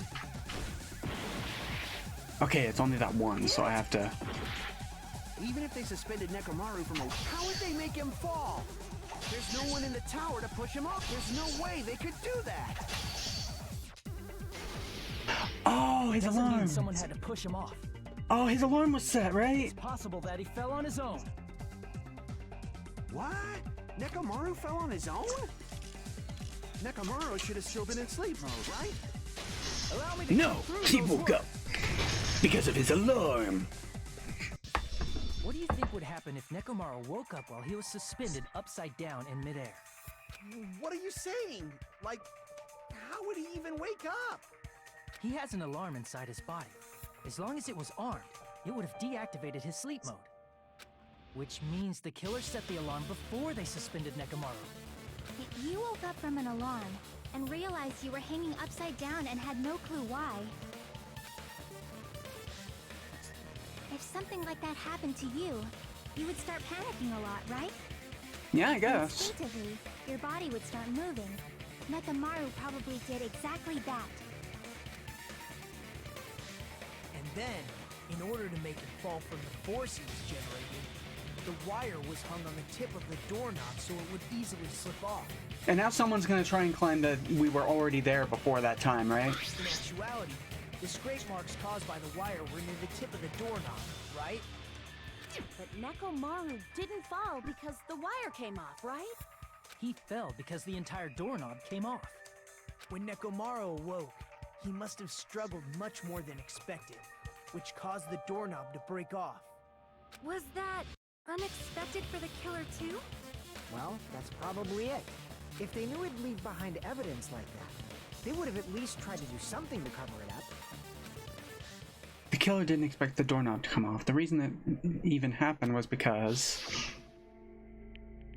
In that case, I shall use my full power! Oh! With the fierce roar, Nekomaru pulled all his power into grabbing the doorknob with both hands, but... Clatter, clatter, clatter. Not yet. Here it comes. The incredible strength of 1 million horsepower. Roar! Wait, isn't it creaking? If you break off the doorknob, we'll be stuck in here. That's really what it was. Then that's the clue Nekomaru left for us to find. So that's how Nekomaru fell to his death. You finally understand now? Yeah. It appears it's just as Miss Sonia said. You're a pest? Pest. No, I'm not just a pest. I'm a total fucking pig. Isn't that right, Miss Sonia? If I'm a fucking pig, you can say so. No, I believe you gave your all. Why aren't you teasing me anymore? He gets off on this! He's a fucking idiot! So thanks to that alarm, Nekomaru ended up falling while he was still hanging upside down. That doesn't mean he just crashed straight into the floor. Of course, you know that too, right? Doesn't mean Nekomaru crashed straight into the floor. He crashed into the pillar. I see! Collided with the pillar. When Nekomaru fell to the floor, he ended up colliding with the pillar. Isn't that it? Finally, the pillar! So that's how the pillar shattered, and why oil was spilled all over the place. Akane's gut was right. I told you the pillar was the weapon. My gut was totally right. Well, the pillar was a bonus. It's not even clear if the killer intended that, or if it was just a coincidence. At this point, it is quite difficult to find a clue that will lead to the killer. Then what about the alarm? I'm positive the alarm was set for 7:30 a.m. And if we map it out from there... Hold on, baby gangsta. Stop calling me baby gangsta! What did you say? Did you say the alarm was set for 7:30 a.m.? You didn't check it yourself? Nekomaru's alarm was set for 7:30 a.m. Nah, that's impossible. Because even though I slept in a little, I still got to the tower at 7 in the morning. Now that you mention it, so did I. There was no way I could be late for Monokuma Tai Chi, so I left for Grape Tower before 7 a.m. And if we found Nekomaru's body there, it would have been before the 7:30 a.m. alarm went off. It appears yet another contradiction has been birthed. How were you able to discover Nekomaru died at 7:30 a.m. when you went to the tower at 7? That's what I want to know. Another mystery I don't understand. Seriously, it's just one after another. Because we were asleep for that time. But I can't choke it up at a time like this. I can't choke up at a time like this. Just a little more and I'll be able to reach the truth. There should definitely be a clue to breaking through this contradiction. Drive again? Nope. Goodnight button, Fuyuhiko's account, wall clock, contact elevator, broken doorknob, radio clock, clock's alarm timer, contact elevator. I didn't know you could do this at the beginning. Contact elevator, wall clock, Fuyuhiko's account, goodnight button, broken doorknob. Let's see. Clock's alarm timer, contact wall clock?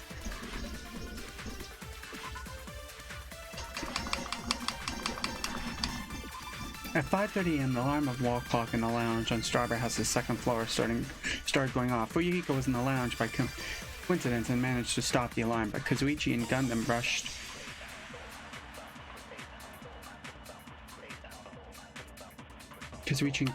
to the lounge after being alerted by the sound. However, Nagito was apparently the only one who didn't hear it.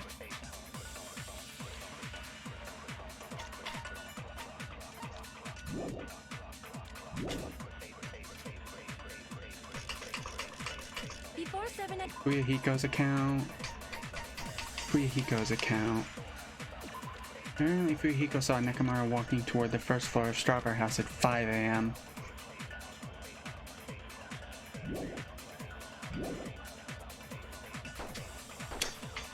But the alarm inside Nekomaru's chest was set for 7:30 a.m. I mean, we have no way of knowing if the clocks in the building are right. Right? One of those must be an illusion.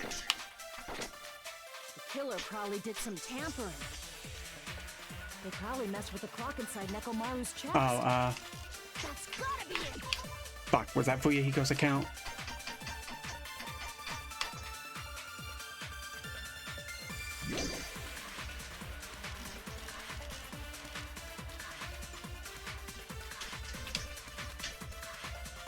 We headed for Grape Tower.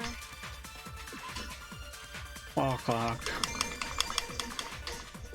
At 5:30 a.m., the lounge on Strawberry House's second floor started going off. Fuyuhiko was in the lounge by coincidence and managed to stop the alarm, but Kazuichi and Gundam rushed to the lounge after being lit. It was apparently the one who didn't hear it. Before 7 a.m., I am certain. But the alarm inside Neko was set for 7:30 a.m. Nekomaru died because of that alarm. This time of death and the time of one of those must be. Killer probably messed with the clock inside Nekomaru's chest. That's gotta be it! Fuck! Wrong button! We headed for Grape before 7 a.m. But the alarm inside was set for 7. Nekomaru died. This time of death and one of those must. Killer probably messed with the clock inside Nekomaru's chest. Damn it! Clock inside Nekomaru's chest. We Oh. headed for Grape Tower. Before 7 a.m. Radio clock. But the alarm inside was set for 7. Nekomaru died. This time of death and one of those must. The killer probably messed with the clock inside Neko. No, it's a radio clock. Okay, that's what I'm supposed to be contradicting. Okay. No, the clock inside his chest was a radio clock, so it would have been impossible to mess with. So you're saying there's no way the killer could have tampered with the clock? Maybe the clock Miss Sonia saw was the one that got tampered with. The clock inside Grape House? No, I checked all the clocks inside the funhouse. Oh, that's what I asked you to do. So you really listened to me and checked all the clocks. And because of that, I can confidently declare that all the clocks had the same time displayed. If there's no possibility that the time was tampered with, then we must doubt that human's testimony. Please believe me, we are not lying. Then maybe it's a misunderstanding? I never misunderstand. I'll crush you into dog food. Just time-related contradiction. I don't think I should doubt the testimonies. I should doubt the clock. There's no mistake that something was done, but what was it? Perhaps we've overlooked something. Maybe we're misunderstanding something. We don't know if the clocks were set right at all. If I focus, I think I should be able to find an answer to that mystery. We're just assuming they're right because they're set based on each other. Okay, now we're doing the drive. One, go.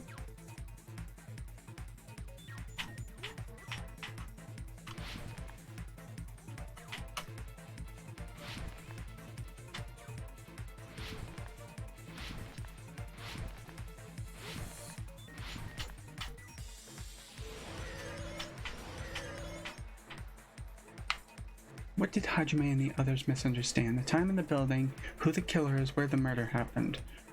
The time in the building.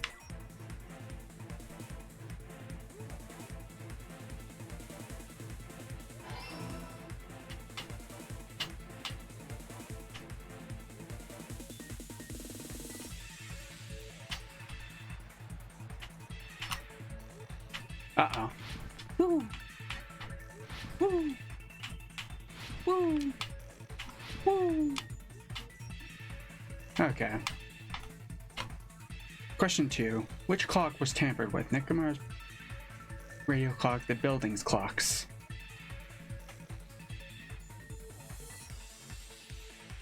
Because Nekomaru's can't be tampered with.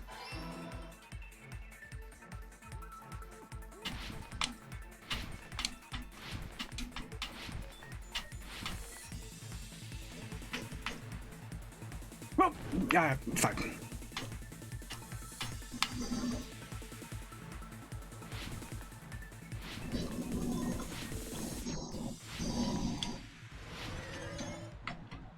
Question 3. Which house had the wrong time? Both houses. Because they're both set for the same time.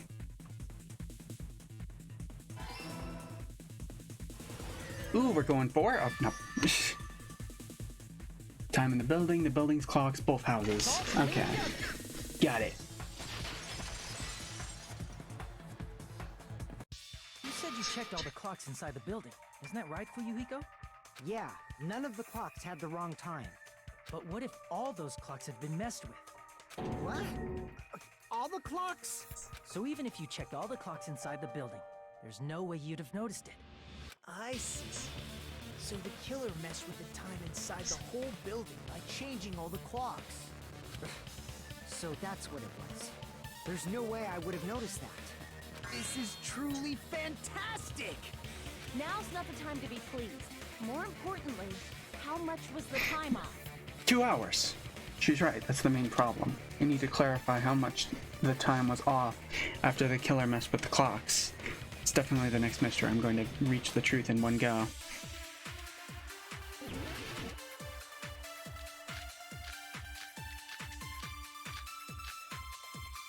I think it's Akane's account. If the time...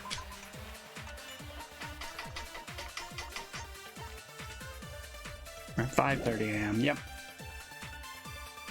Then we can only rely on Nekomaru's radio clock. The time of death was clearly 7:30 a.m.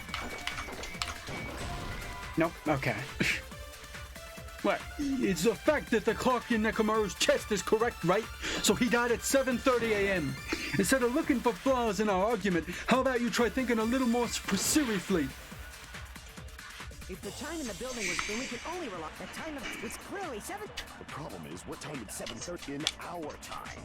Are there any clues that can be used? If only I heard the sound when you fell. Akane heard the sound.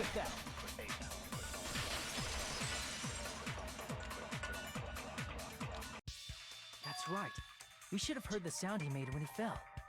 Wasn't it that rumbling noise? Rumbling? I thought it was just an earthquake, so I went back to sleep. Was that the sound from when Nekomaru fell? Well, a huge body fell from the 4th floor to the 1st, and the pillar fell with it. It's obvious we'd hear the impact sound. We heard that noise too. It was when we were gathered at the Strawberry House Lounge. What is it, Sonia? Oh, well. That sound everyone heard? I did not hear it at all. Huh? You probably didn't hear it because you were sleeping. I could not sleep at all. I was awake the whole night with hunger pangs. There's nothing to worry about. What's important is that rumbling noise anyway. If we use that rumbling sound as a reference, we might be able to figure out how much our time was off. I heard that sound probably around 5:30 in the morning. Huh? You can tell? I instantly woke up and left my room. And that's when I saw the clock in the lounge. Excellent work, Akane! If that rumbling sound we heard was at 5:30 a.m., it's like the answer. It's like in 2 hours. I didn't even read his full thing. I'm just like, okay, I'm gonna answer that quickly. Nekomaru's alarm went off at 7:30, and if we heard the sound of his impact at 5:30, that means our time was off by 2 hours. 2 hours? That much? We were starving pretty badly. There's no way we would have noticed. Plus, the funhouse has no windows. And there weren't any Monokuma announcements either. However, for what reason did the killer alter our perception of time? The reason is obvious. So they can lure out just Nekomaru. Or out only If you Nekomaru. messed with the clocks and used a specific thing, you definitely get Nekomaru to the tower alone, right? From there, the killer's plan was a splendid success. That's all it means. Besides messing with the time, the killer also used a specific thing. If they were trying to lure out Nekomaru, then the specific thing is Monokuma Tai Chi. That's it. The killer made use of the Monokuma Tai Chi activity in the morning. How did they use it? We were required to go to Grape Tower every morning at 7 a.m. for that activity, right? But if they messed with all the clocks inside the building, what would that do to us? We wouldn't be able to attend on time, but that wouldn't affect Nekomaru. His radio clock had the exact time. That's right. In doing so, the killer was able to lure him to the tower by himself at the precise time. When I witnessed Nekomaru early in the morning, At 5, he was going to Monokuma Tai If I Chi. recall, you witnessed Nekomaru around 5 a.m. Yeah. If that time was also 2 hours off, it should have been 7 a.m. Yeah, that's pretty much it. At that time, he was heading over to Monokuma Tai Chi, right on schedule. I see. Now that I think about it, I realize what Monokuma meant when he said those words. Too early. We didn't even ask you yet. Yeah, Monokuma said we missed Tai Chi. Jeez, how outrageous! I honestly didn't expect everyone to ditch Monokuma Tai Chi! But it turned out like this after all, so I guess it can't be helped! When you said everyone, you were including us, right? We thought we came to the tower on time, but in truth, it was way past the meeting time. Ah, jeez. That's, well, how should I put it? What was it? You know, tripping over a foot or something like that. Are you talking about tripping over someone else's fault? I've never heard that before. Too bad. Liar! I'm right! That's not it. It's incorrect. That's definitely the correct answer. You always get so stubborn like this. Let's just ignore the peanut gallery. Now that we've found out how the killer lured Nekomaru, the number of suspects has drastically decreased. Hey, how did that decrease the number of suspects? Don't be a friggin' liar! You'll know I'm not lying when you listen to what Fuyuhiko's going to say next. huh? What the hell do you mean? You witnessed Nekomaru going toward the tower. Did something else happen after that? Are you talking about that alarm? Alarm? A little while after I witnessed Nekomaru, the clock in the Strawberry House lounge started going off. Plus, it was just before that crumbling sound occurred. That's it. So that's what it is. I mean, they set the alarm for that time, but that doesn't mean they were there at the time. If Nekomaru died when the rumble happened, then whoever doesn't have an alibi at the time is the prime suspect. No, that's bullshit. Nekomaru's alarm was set for that time, but they weren't there at that time. Was there anyone who didn't have an alibi at that time? I remember now. The sound was so loud I couldn't help bolting from my room.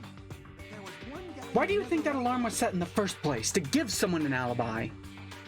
We were both on the same floor. It's pretty weird that bastard never came out of his guest room. Which means that person does not have an alibi for when Nekomaru fell? Who is it? Who's the bastard? It's whoever doesn't have an alibi for that time, right? He's saying Nagito? You're the only one! Oh, please tell me Nagito did The this. one who wasn't there. Oh, I want to get rid of him so You. bad. Right, Nagito? That's right. Nagito wasn't there. It can't be Nagito. He did so much investigating.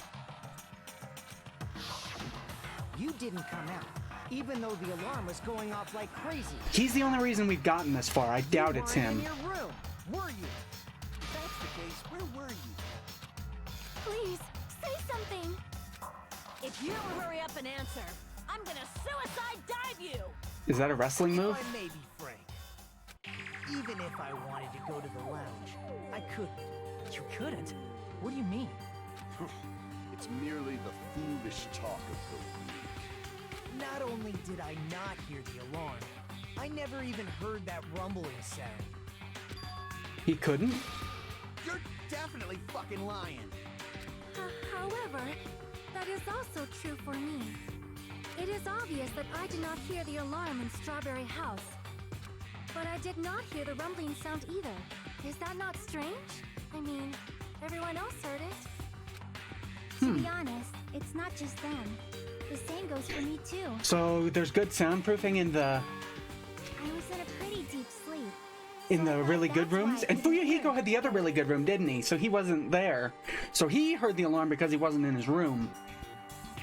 It wasn't that. I probably couldn't hear it at all. Couldn't hear it? What does that mean? You still don't know. The high quality Think about rooms what have really good three of us who soundproofing. Didn't hear a sound have in common, and I'm sure you'll figure it out. The only people who didn't hear the rumbling noise were Nagito, Sonia, and Chiaki. The secret is what these three have in common. Could this also be the secret that points to the killer? Hangman's Gambit? Okay, fuck. What? Fuck. I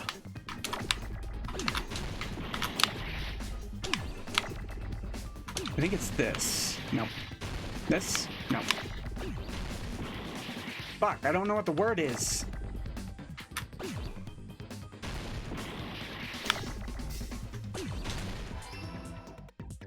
D.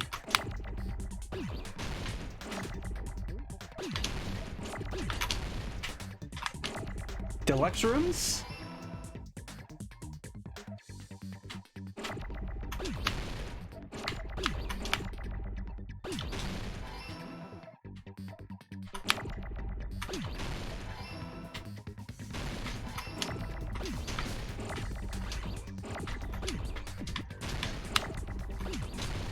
Deluxe has an E at the end?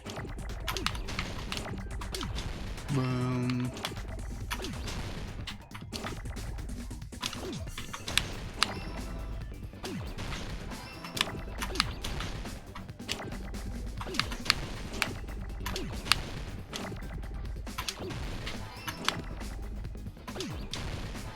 Deluxe rooms. I got it.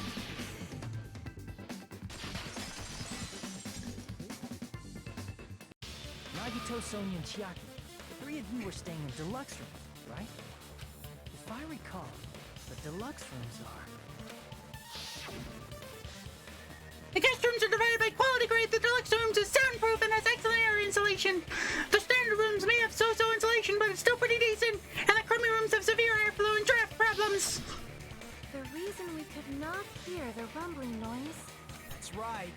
It was because the deluxe rooms have superior sound insulation. You actually noticed that. Nice catch, Hajime. Are you using your ultimate reserve corps student talent? Now then, you guys must understand by now, right? The true identity of Nekomaru's killer. Hold on a sec. Why does that lead to who the killer is? Why? Well, that fact just now is a very important clue, and a decisive factor in identifying the killer. Decisive factor?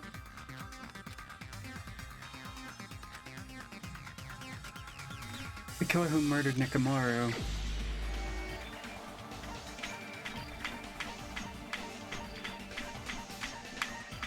I don't...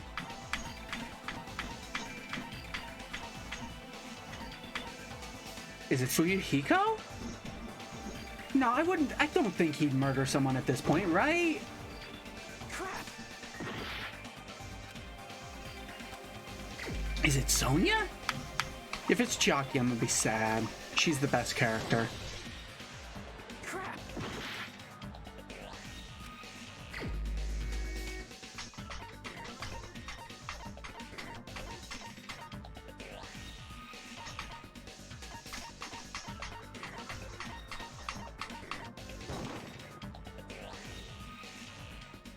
I'm not the killer. I'm not the killer. Instead, doesn't it seem like it's someone from Strawberry House? There's no evidence at all that points to her being the killer. Yeah, no, they're good. It's someone from Strawberry House. I already said Fuyuhiko, so that means it can only be Kazuchi or Gundam. Was it Kazuchi? Seriously, I'm not the killer. I was sleeping in my room and I bolted out of my room after hearing the alarm. What's so suspicious about that? Crap! Okay. So it's Gundam?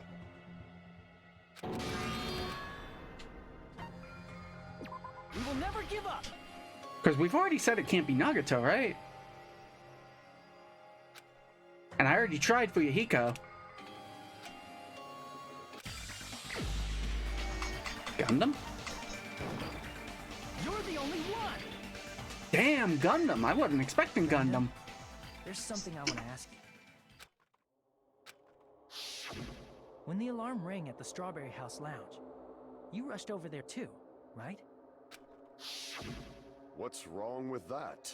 If the bell of catastrophe rings throughout the night, it is the universe's providence to stop it. Why were you able to hear it? Was he in it? Hear what? I mean, you were also staying in a deluxe room, right? Oh, I thought Fuyuhiko was in the deluxe room. Okay. Nagito was staying in a deluxe room in the same house on the same floor, and he couldn't even hear it. So why were you able to hear that alarm? Now that you mention it... Gundam? There's only one possibility. You weren't in your room at the time. That's why, even though you were staying in a deluxe room, you still went to the lounge. Am I right? Gundam, you have some sort of explanation, right? Ah, no, Sonia likes Gundam too. Couldn't return to his room because of Fuyuhiko. Me? Yeah, you were in the After lounge. You saw Nekomaru heading to the tower. You stayed at the lounge for a while. Am I correct? Until the moment that alarm started ringing, right? If you were in the lounge for that long, the killer who had left earlier obviously wouldn't be able to go back. Even though Mekamaru's murder was a death trap that utilized the alarm in his chest, Ooh. the killer still needed to prepare the murder in advance. Like putting Nekomaru in sleep mode and tying him up with a wire. In order to do that, the killer needed to be waiting for Nekomaru at the tower. Which means when Fuyuhiko witnessed Nekomaru, the killer was already at the tower. And once they tried to go back, they couldn't because Fuyuhiko was at the lounge. I just like to say I had the logic right. I just forgot which rooms they were in. I said Fuyuhiko because he was in a deluxe suite and therefore shouldn't have heard the alarm, but he was outside of his room at the time. If I had remembered Gundam was in a deluxe suite, I would have used the exact same logic, so I was right. Their original plan, the killer should have returned to their room before the alarm in the lounge went off. And they were supposed to stay in their room. They weren't planning to come out and go to the lounge. Which means they wouldn't have heard the alarm or the rumbling sound, thus proving they were in the room, just like us. The best case scenario would have been if those two in the lounge had gone to check the deluxe rooms. After all, if they personally saw the killer sleeping in their room, it gives the killer a stronger alibi. Unfortunately, they failed to secure that alibi. Because I was in the lounge. So the killer couldn't go back to their room, and ended up hearing the lounge's alarm. Why was the alarm set in the first place? Now, what are you doing? It's raucous. It's louder than the supreme ruler of the netherworld bellowing for a sacrifice. Don't go making all that noise so suddenly. Or don't go making all that noise so suddenly. But why'd you come out? You should have hid till the excitement died down. If Gundam tried to hide, and if those two went to his room to check on him, he would have been found out. That would have been the worst possible outcome. That's why he couldn't just stay hidden. If those two had just checked the deluxe rooms as planned, that would have been ideal, but how ironic. The moment Fuyuhiko set foot in the lounge, your plan was doomed. Gundam? Please, can you at least say something? Answer me this, including myself in my 4 dark devas of destruction. How many ears do we possess? 10? The answer is 10. That's right, I possess 10 ears. Idiot. That means I have 5 times the hearing of a normal human. The soundproof system here may as well not exist.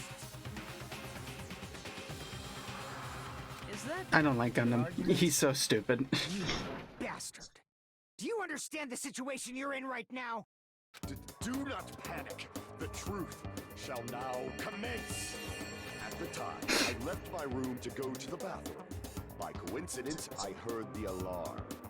That's right. That's all it was. The world is always so simple. Are you saying it was just a coincidence? Isn't that timing a little too perfect? And yet, I'm being suspected by all of you. It seems it was actually horrible timing on my part. I see. You're still holding out. Well, you don't have to admit it. We're going to decide who the killer is with the majority vote anyway. So, why don't we just go ahead and start voting? It's obvious that Gundam is the killer. Hold on a sec. You know, Hajime, this class trial, this killing, it's merely the opening act, you know. Hey! What do you mean the class trial is just the opening act? Perhaps I should say, it's just a farce. Just a boring farce. So boring, so stressful. I'm so painfully bored that I might develop stomach ulcers. Seriously. Let's just hurry up and finish this before I collapse from poor health. Nagito, something definitely happened to you, didn't it? At some point during the investigation, your behavior became even weirder. What actually happened? Did you discover something? Well, let's just leave that fun for later. And finish this opening act already. Ah, you said opening act again! Please hold on! We have yet to hear Gundam's rebuttal! But he's completely shut up. Perhaps he can't argue anymore. Huh. Gundam! I was simply at a loss for words after being dumbfounded by your pathetic assumption. In fact, I shall deny the very basis. Your assumption has been wrong since the beginning. Since the beginning? Based on your assumption, I hung Nekomaru from the 4th floor of the tower and made the floor descend to the 1st floor. From there, after returning to Strawberry House, I was present when the alarm at the lounge went off, correct? Although going to and fro is busy enough as it is, how would I be able to travel between both houses anyway? Oh yeah, it stopped at the Grape House, didn't it? The contact elevator was broken. As I recall, the killer tampered with the Grape House control panel, which shut down the elevator. Plus, the stopped elevator should have been facing the Grape House side. If so, the human who used the elevator would have left it at Grape House. For these reasons, it's an indisputable fact that the killer destroyed the elevator at Grape House. And what's wrong with that? If the elevator was broken at Grape House, you wouldn't be able to return to Strawberry House. But Nagito got to Grape House, no problem. At Strawberry House, I was present when the alarm in the lounge started ringing. Which means your assumption is clearly wrong. Are you serious? And here I thought it's already been decided. Have you learned your lesson, pitiful humans? You cannot overcome this contradiction. That's wrong. When something is obviously wrong, that's when a contradiction is born. There's no such thing as a contradiction that can't be overcome.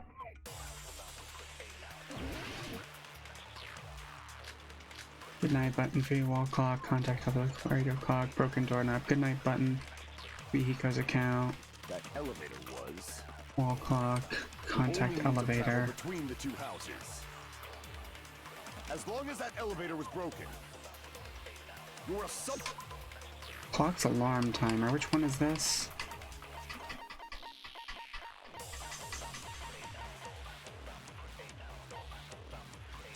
Use this alarm clock to recover from sleep mode.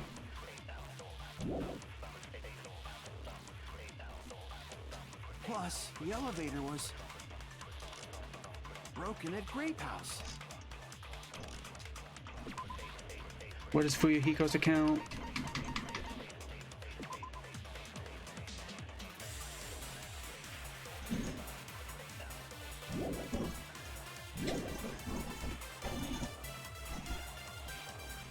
Since I was at Strawberry House at that time, there's no question that the following crime is impossible. It would have been different if they had an accomplice. Or if there was a secret passageway. How much longer do you plan to lecture me? Why don't we stop this already? I think I gotta catch secret passageway.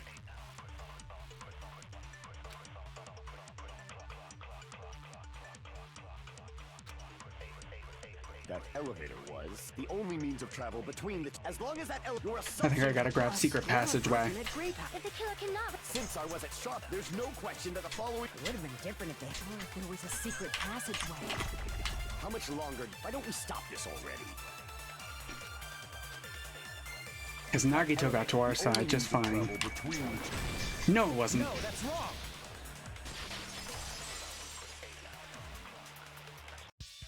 No, there should have been another way to move between the two houses without the elevator.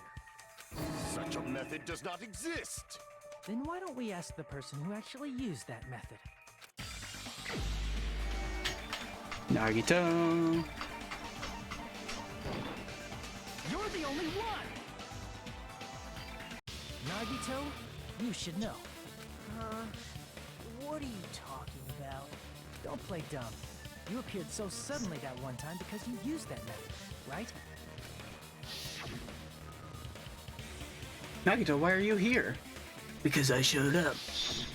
There's a secret passage connecting the first floor of Strawberry House to the third floor of Grape House. Isn't that right? Jeez. Once again, I let the reserve course show up. But you're right. There's a door on the floor of the Octagon, which is on the first floor of Strawberry House. After I opened the door and went down, surprise, surprise! I ended up in the Monokuma Archive, which is on the third floor of Grape House. Meaning, the third floor and the fourth floor are actually connected. Plus, once you've cleared the final dead room once, you can pass through it as many times as you want. If they used that secret passage, they could have gone between the two houses as much as they wanted. Infinity Unlimited Flame! However, what if the killer was unaware of the existence of the final dead room? There's no way they didn't know. That is merely an illusion you have fabricated from your own suspicion.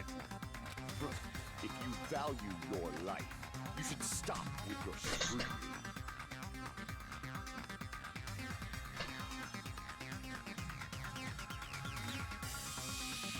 Hello, my name is Celestial. It's cut off. I can't read the whole thing, but hello. Why Gundam? Because he's an idiot. Let's go with that. There's no way I can stop it. You say? Don't make me angry. You wouldn't like me when I'm angry. Though he did come up with a decently clever plan, so. Wire, goodnight button, tipped over pillars. I have a feel. Even if the turbid box doesn't exist, you could travel through multiple planes, provided you use a spacious wormhole. However, how frail, I say. Your decayed illusion. Shall I feed you to the progeny of vile deities? His argument is exhausting. Just listen to it makes me tired. Need to skillfully cut back against the words so he don't. Even if the turbid box doesn't exist, you could travel through multiple planes, provided you use a spacious wormhole. However, how frail, I say. Your decayed illusion. Shall I feed you to the progeny of vile deities? Okay, this one's confusing. Even if the turbid box doesn't exist, you could travel through multiple planes, provided you use a spacious wormhole. However, how frail I say! Your decayed illusion. Shall I feed you to the progeny of vile deities? God damn it. Even if the turbid box doesn't exist, you could travel through multiple planes, provided you use a spacious wormhole. However, how frail I say! Your decayed illusion. Shall I feed you to the progeny of vile deities? God damn it, that was fucking all the way on his side. Even if the turbid box doesn't exist, you could travel through multiple planes, provided you use a spacious wormhole. However, how frail I say! Your decayed illusion. Shall I feed you to the progeny of vile deities? I can't back down. There we go. Okay, yeah, I definitely couldn't fail that. I already proved a secret passage exists. The secret passage was at the Octagon. Know the limits of your own reasoning. You say the killer went to the Octagon. Don't bark, you cur! You don't at least pray to the key. Fuck, I didn't even see what it was. He probably means try providing evidence that the killer went to the Octagon, right? If that's the case, I should have it too.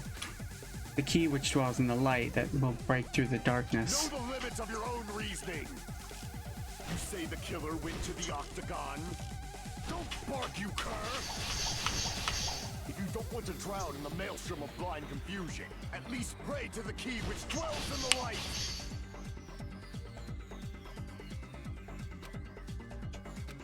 What am I even supposed to present to that? You say the killer went to the Octagon.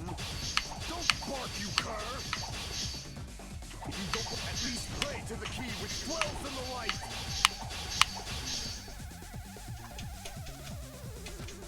Know the limits of your own reasoning.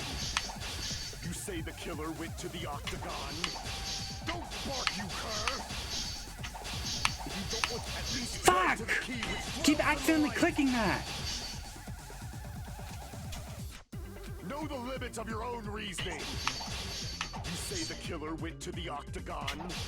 Don't bark, you cur! If you don't want to drown in the maelstrom of blind confusion. Crap! Know the limits of your own reasoning. You say the killer went to the Octagon. Don't bark, you cur! If you don't want to drown in the maelstrom. The wire was from the Octagon, right? Okay. Took a second for me to figure out what I needed to do there. The wire used to string up Nekomaru's body, the hammer that looked like the weapon, and the chain on the door in the tower. Those are all the items that weren't in Funhouse. Where did the killer obtain them? The only place I can think of is the Octagon.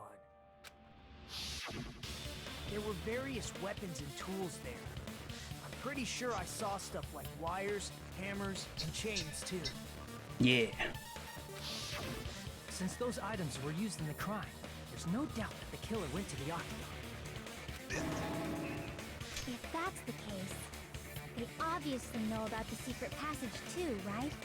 It seems this is the end. Normally we'd end up listening to Hajime lecture us with a very long summary of the case. But there's no reason to waste any more time on this opening act. So I'm going to end this right now. Hey, what are you... First of all, by messing with all the clocks in the building, Gundam tried to lure only Nekomaru. The elevator was probably broken by that point. Thanks to that, Nekomaru wasn't able to go to Grape Tower, which was supposed to be the meetup point. So he tried going over to Strawberry Tower, just like we did when we found out the elevator was broken. Well, it's obvious he'd attempt that.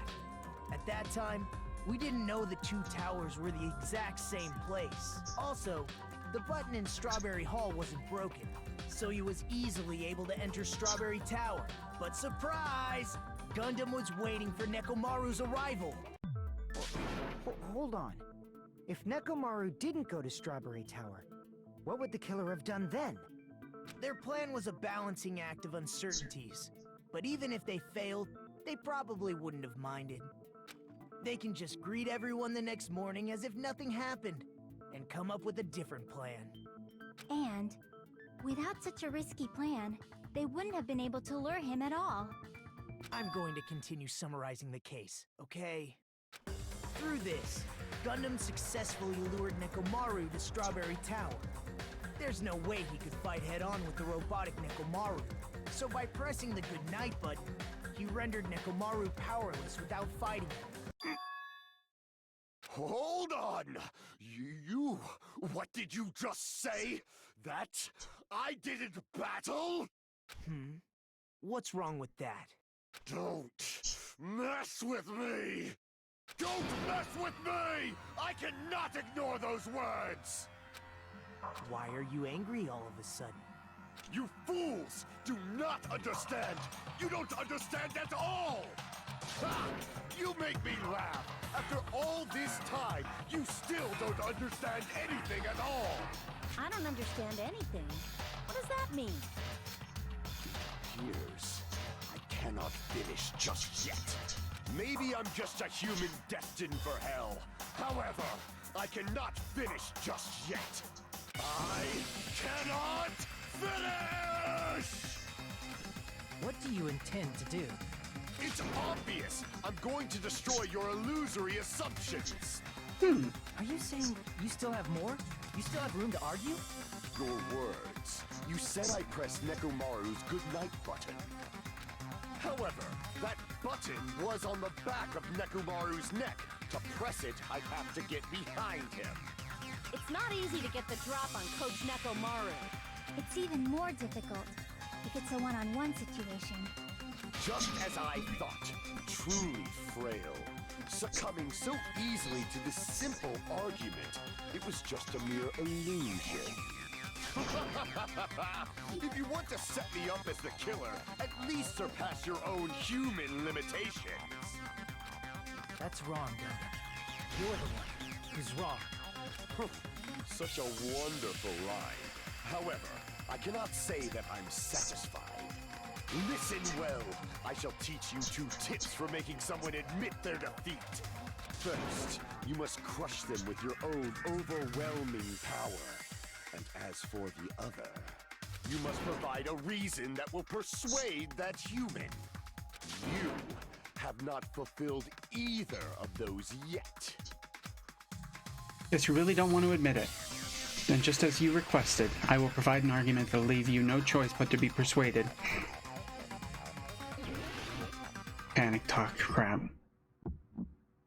I won't let you! For the Tanaka Empire! Crushed as David prophesies! I won't let you! For the Tanaka Empire! Wither!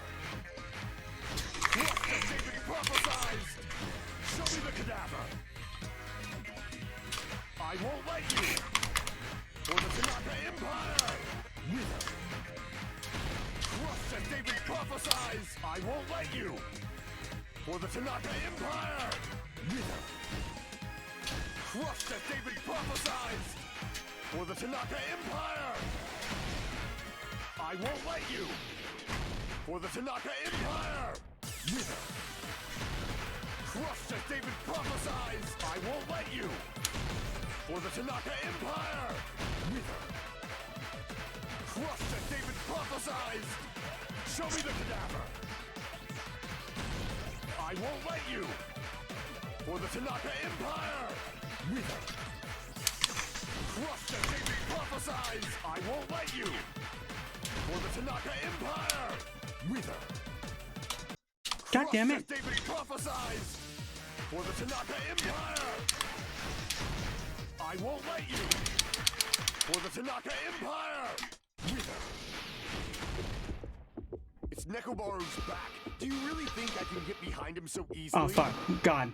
The four Dark Divas. Fuck. Just as David prophesies, I won't let you. For the Tanaka Empire. Wither.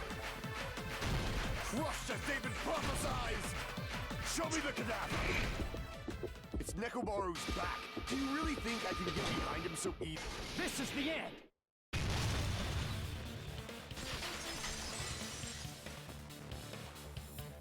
Even if you didn't get behind Nekomaru, you should have been able to press the button on the back of his neck. As long as you had the power of the hamsters you keep with you. Are you seriously saying he used his hamsters to press the button on the back of Nekomaru's neck? Of course that'd be impossible for a normal hamster, but it would have been possible for Gundams. In fact, we saw that with our very own eyes, right?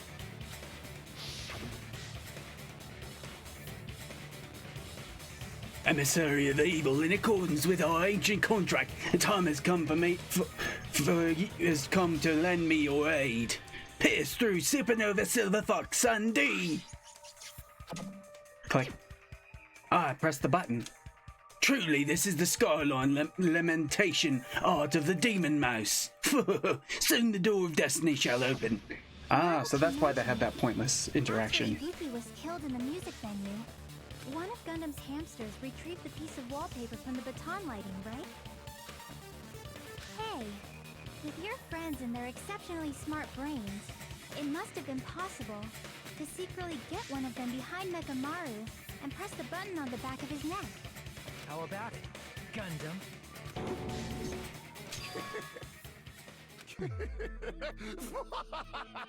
Not just myself, but you actually brought up how splendid my subordinates are. I have no recourse but to admit it. Admit it? Did you say you admit it? It appears I've obtained a one-way ticket to hell. Oh. Fine. Then you must trample me underfoot and advance. Victory can only be built upon a foundation of corpses. You cannot find peace. I thought he'd break down and break down his act and shit, but nope. Now, trample this life. Trample it as though it were mere trash on the side of the road. Pull the curtain strings of this worthless performance with your own two hands.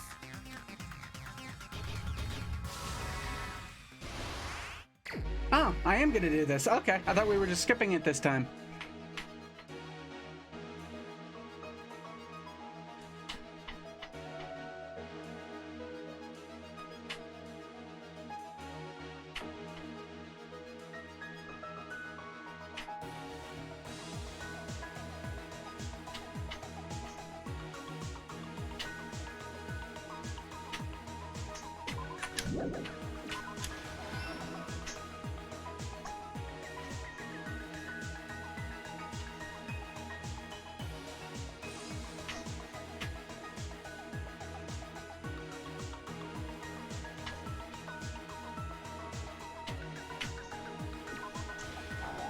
Oh, no.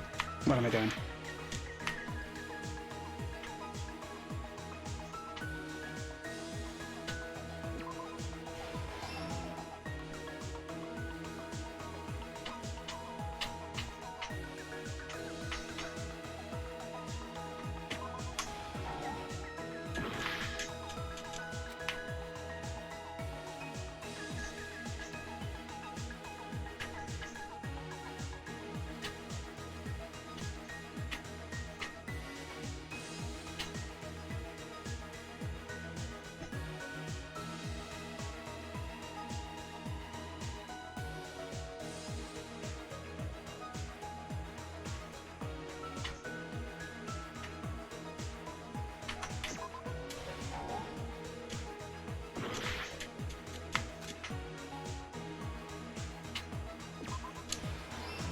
Oh, okay.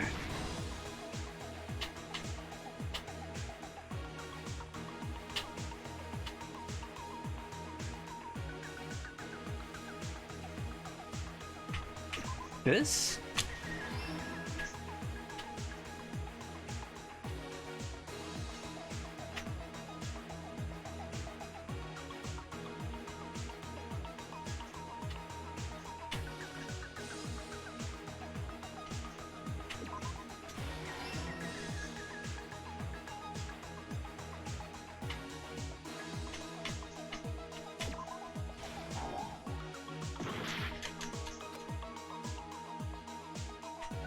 Ah, the hammer.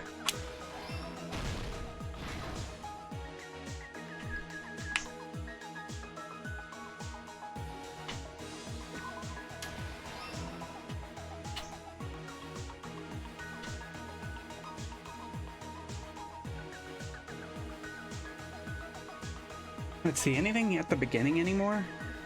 There's still this. Wasn't allowed since early in the morning.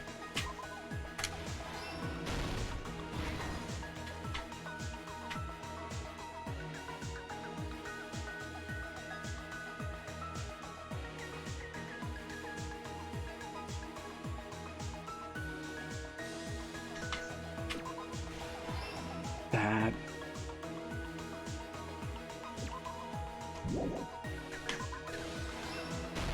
I heard the rumble. That happened in this case.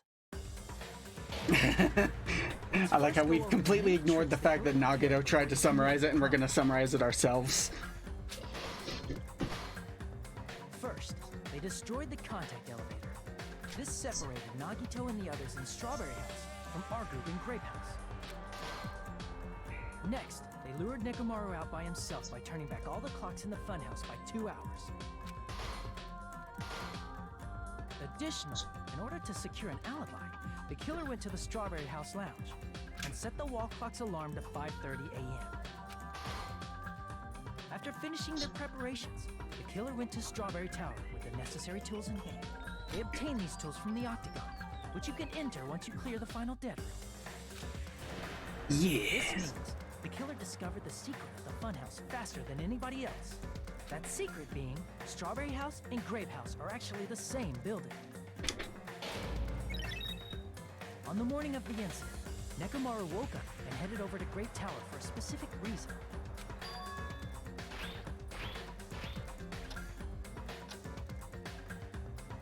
There, Fuyuhiko, who was at the lounge by coincidence, witnessed Nekomaru. According to Fuyuhiko's testimony, that was around 5 a.m., but by that point, the killer had already messed with our perception of time. In actuality, Fuyuhiko witnessed Nekomaru at 7 a.m. That's also the same time Monokuma Tai Chi begins. Nekomaru went to Grape Tower to participate in that. However, I like the because robot contact sounds they're elevator was making. broken, Nekomaru was unable to go to Grape Tower. So he decided to try going to Strawberry Tower.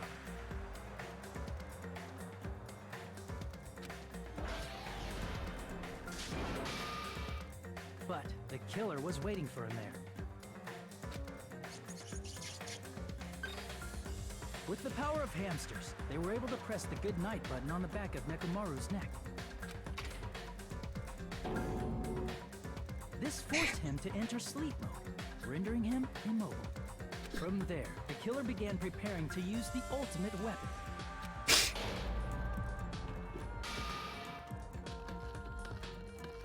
First, they set the alarm in Nekomaru's chest to 7:30 a.m. so he'd wake up.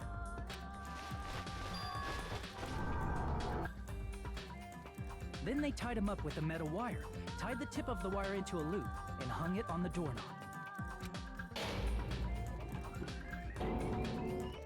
After leaving Strawberry Tower, the killer then destroyed the door button to Strawberry Hall. They did this to keep us from entering Strawberry Tower, and to keep us from discovering the secret of the building's structure that they used to kill Nekomaru. Okay. Then, they used the secret octagon passageway to travel to Grape House. After arriving at Grape Hall, they pressed the button to open the door to the tower. When that happened, the elevator-like floor of the tower began descending, and Nekomaru's body was still inside, dangling upside down in midair from the wire. The killer entered Grape Tower to see Poor if their setup was Nekomaru. successful. And placed a hammer on the floor to look like the weapon, then wrapped a chain around the back door. This was done to make us falsely believe we couldn't enter the tower from Strawberry Hall. With this, the killer finished their setup and tried to go back to their room using the secret passage, so they could craft their alibi when Nekomaru died from the fall. But something unexpected happened. Fuyuhiko, who saw Nekomaru earlier, was still at the lounge. As a result, the killer couldn't return to their room, and with no options available, time ran out. The lounge's wall clock alarm started ringing at 5:30. Well, actually 7:30. To avoid a worst-case scenario, the killer was forced to appear in front of Fuyuhiko with the others. When the wall clock's alarm rang, that was also the same time Nekomaru was waking up. He woke up while he was still hanging upside down, so he couldn't help but sway his body powerfully. Originally, the loop of wire was only supposed to slip off the doorknob, but because there was a heavier load than expected, the doorknob ended up breaking. Nekomaru fell from the 4th floor all the way to the 1st floor.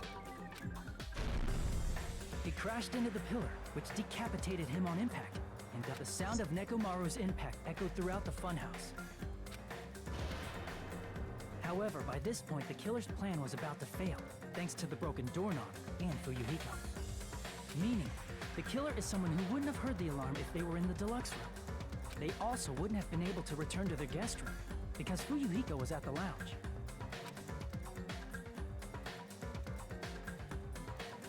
Why does he look like he's pushing his glasses up? I can't think of anyone else but you.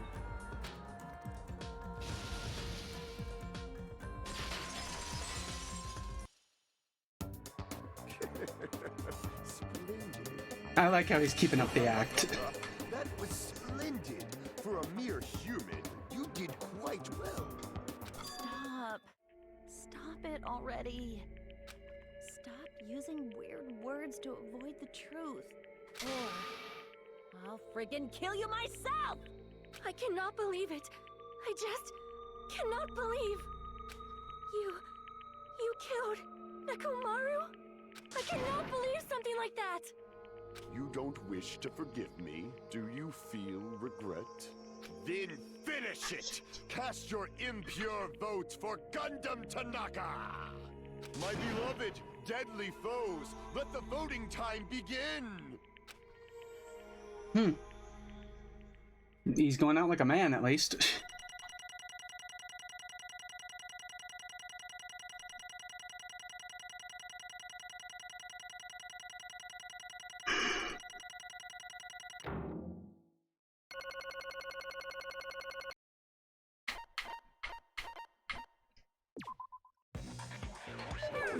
This result isn't all that exciting. Now then, please pull the lever in front of you and cast your vote. Who will be chosen as the blackened? Will you make the right choice or the dreadfully wrong one? Probably the right one. Please pull the lever! Crap! I bit my tongue at the most important part! I don't know if I've ever bit my tongue, at least not when I'm talking. I think I might have bitten it when I fell over or something. Guilty!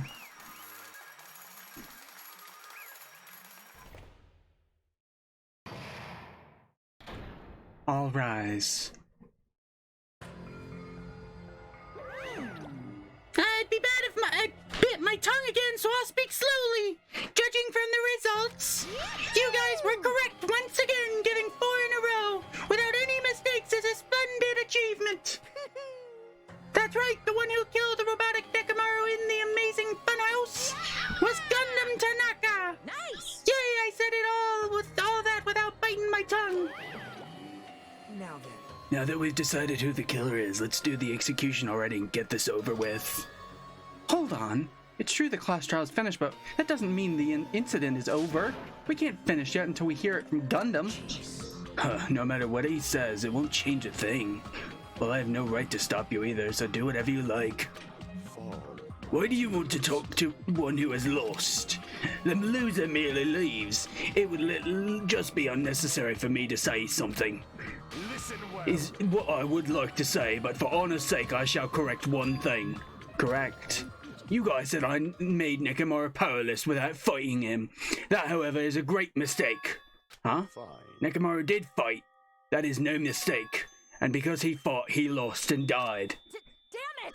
Lost and died? This If he was just trying to cling to life, there are many ways he could have done so. However, he did not allow that. What do you mean, explain? Fine then, I shall reveal it all. Within the final dead room, I discovered the secret of the funhouse, and I devised a killing plan, utilizing that secret. By tampering with all the clocks in the building, I succeeded in luring Nekomaru to the tower. And this is what happened. Nekomaru and I were alone in the tower, standing face to face with one another. I should say I expected as much from Nekomaru. He sensed my subtle killing intent, and instantly understood the situation. And we had ourselves a stare down. In that situation, if he wanted to run away, it would have been easy for him to do so. He could have run away, or even called for help, but he did not turn his back to me. Instead, he chose to fight a fight that risked life and death. A fight that risked life and death? He was serious too. He gave it his all to try to kill me. Huh? If I had died instead, the mystery surrounding the case would have been even more complicated. You would never know why I, the victim, went to the tower by myself. Nobody would know that the victim, me, was actually the one who planned the whole thing. Could it be? Nekomaru really did that? Sensing even my subtle killing intent, as expected of you, Nekomaru. The scorching, stinging, tense atmosphere. I've been a team manager for so long, I've nearly forgotten this. This is great! What a comforting atmosphere! That's a great one. And what is your reason? Do you intend to resolve this situation by killing me? I am the Warlock, Gundam Tanaka. Heroes, Lords of Darkness, and even the gods themselves flee from me. I need not cling to any trivial reason. I'm simply going to kill you because your very existence is an annoyance. You'll drench your soul with evil until the bitter end, huh? Splendid! In response to your spirit, I shall kill you with all of my might. I won't go easy on you. Don't even think about holding back. Don't waste your breath on cowardly tactics. Give me everything you got. Nekomaru need I. Your blood will drench the foundation of my empire. That is... Why? Why did you fight? Why? We are all friends. Why couldn't you stop this? Even if both sides agreed, it was still wrong. I will not argue. I have no intention of forcing my values upon you. However, I must say this. What's the point of living if you're just waiting until you finally die? There's nothing courageous about that. That is abandonment, a mere feeling of resignation. Wait, are you telling us to just wait until we starve to death? I'd rather have that happen. I'd rather have that happen to us than have our friends kill each other. Huh? Do you mean that you'd rather die? Ever since we were locked inside that building, everyone had been dominated by the feeling of abandonment. However, nothing is born from resignation. That is simply a reason to give up. Giving up on life, that's just an insult to life itself. Have you fools heard of the term dog eat dog? Cannibalism?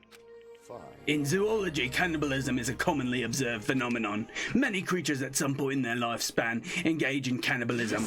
That is what it means to live. If you say killing is for the sake of living is evil, then what would you call giving up on life itself? If a world would consider that justice, then I would fight that world with every last fiber of my being. Giving up on life and choosing death is nothing but a blasphemy toward life. It is a violation of the natural order. It is the arrogance of humanity. Are you saying all that just to justify what you did? But it sounds like Nekomaru felt the same too. That's why they fought, right? Damn it. That man had the courage to die when he needed to die. That is why he challenged me to our battle. Regardless, as I've already said, I do not intend to force my values upon you fools. I betrayed you all, that is the absolute truth. But even so, don't you think it's a better alternative to slowly starving to death here? That belief is why you committed your crime? Hey, what about the final dead room? Did you do the Russian roulette too? Unlike Nagito, I only did it once, but... Compared to my battle with Nekomaru, that was mere child's play. Well? You know, after listening to you talk for a while, I'm starting to think that, well, it's also because you unexpectedly admitted your crime without much resistance. Gundam, don't tell me you didn't sacrifice yourself for our sake, did you? I cannot believe you would ask such a foolish question. Just who do you think I am? I am Gundam Tanaka, history's greatest monster. My cursed existence is feared by all mankind. There's no way I'd sacrifice myself for the sake of you fools. Not in a million, not in a billion, not in 10,000 billion years. In the name of pandemonium. It is impossible. Is that so? Is that it? Then I'll just leave it at that. Now then, let us be rid of this foolish talk. It's about time for the fun started. Monokuma, let us begin. Yes, indeed. Yeah, got it! I have prepared a special punishment for the ultimate breeder, Gundam Tanaka! Please wait, this is just too much. Please, Monokuma, please help Gundam. Huh? Miss Sonia, please, I'm begging you. How pitiful. Sonia. An act of unrefined as stopping a man from going to his death does not befit a noble such as yourself.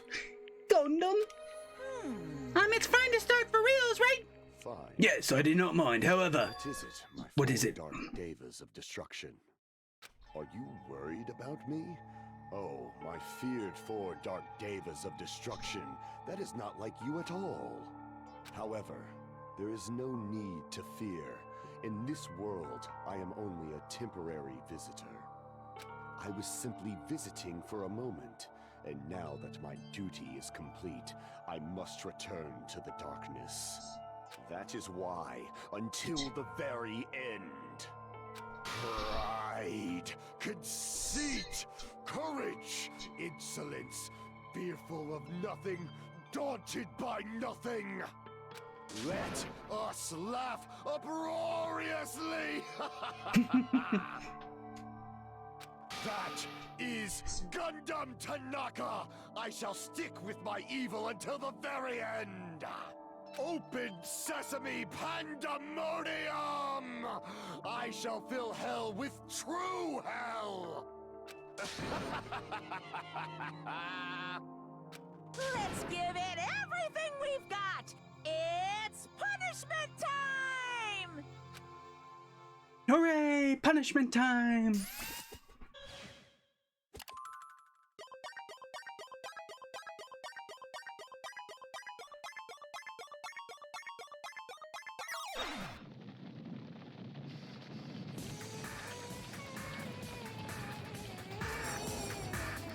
Gundam Tanaka Stampede, Ultimate Breeder, up.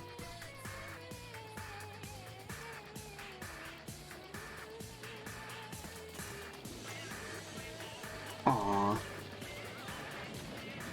You let him go.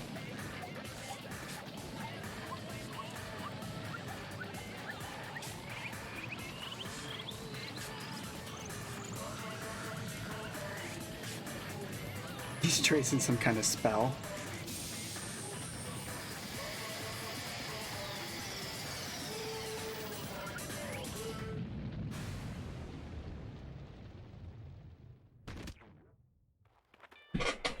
Aw, poor hamsters.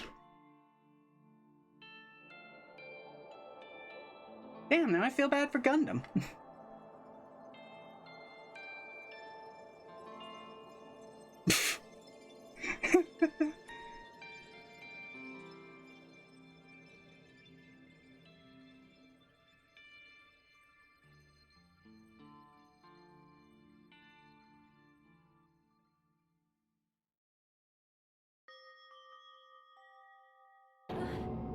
Gundam! No! No! Even after Gundam is gone, the spirit of his parting words is still lingering deep in our chests. Don't give up on life. Did I misunderstand what he meant? Then what's the right thing to do? I don't know. No matter how much I think about it, I don't know if I'll ever be able to answer that. Damn it. Damn it! I'm so pissed off. I need to throw something. Damn it! You all spent so much time worrying about each other, and thanks to that, things ended up like this. You're all full of shit, every last one of you. But the biggest piece of shit is me! Damn it, why am I so weak? Oh. It's such a downer, clearly. But still, even though we fail this way, we still gotta do our very best. You are right. You alright? I don't know why I said that. She clearly said it herself. This time around, we must move forward. We must continue to live and believe in our friends. If not, You are right. Gundam will most likely crawl his way out of hell, and I presume he will be very cross with us. You're right. You're right. We should just stand here. We shouldn't just stand here. I mean, it's not like this is over. We still have to do it. We still have to finish this. For the sake of our friends who have died, we need to finish this once and for all. So, don't just stand there. Stand up and walk. Move forward. Live. If you don't, everyone who fought and died will have died in vain. We can't allow that. Hey! So how long are you guys gonna stand around chattering? The class trial is over, so it's okay for you to hurry up back over to Jabberwock Island. However, the killing school trip will proceed as usual, so make sure you know that. Wait! Hold on. How much longer are you gonna keep doing this? Seriously, how long is he going to keep doing this? How long is this going to continue? Now then. Now then. Alright, after feeling down for so long, I finally feel refreshed. Let's hurry back and eat some food. Hold on a sec, that mood shift is too damn fast. Not like that. Well, you know, it's like Gundam and Nekomaru just said. That's what it means to live, right? She's certainly something else. But seriously, I'm starving. Hey. Then let's go back for now and eat. And then after we're full, let's sleep as much as we want. Right? And then let's do our best again. Yeah, you're right. With this, the class trial has come to an end, and once again, we return to Jabberwock Island. The size of our group has definitely diminished, but despite that, even if it was just the rest of us, we did our best to stay upbeat and have fun together. Of course, our optimism was only superficial, but at that moment, we were able to forget about the dark despair looming before us. However, the only thing I was worried about was him. He wasn't there. He suddenly disappeared from our sight. Nagito? Yep, I'm definitely lucky. I never expected to obtain so many valuable things from a simple game of Russian roulette.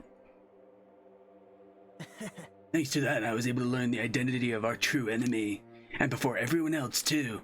But it's just too funny. I mean, no one could tell that I was lying. There's no way a file had just Hajime's information.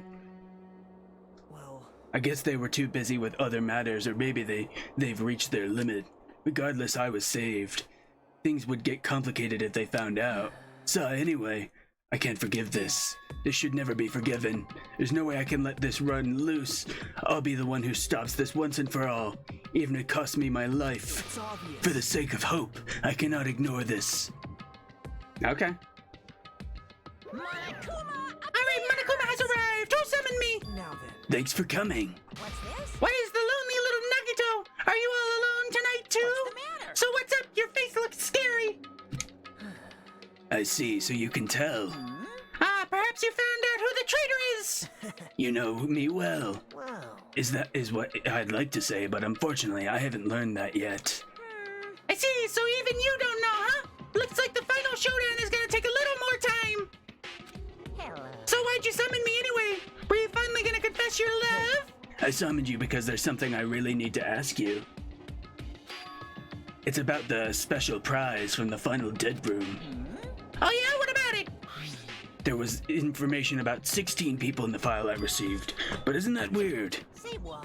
What's weird? Don't Well, even know. there's a traitor from the Future Foundation hiding amongst us, right? Including that person, the total number of students would be 16, right?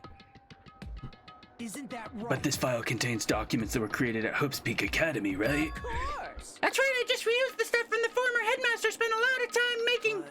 If this file even contains information about the traitor, was that person also a former student of Hope's Peak Academy?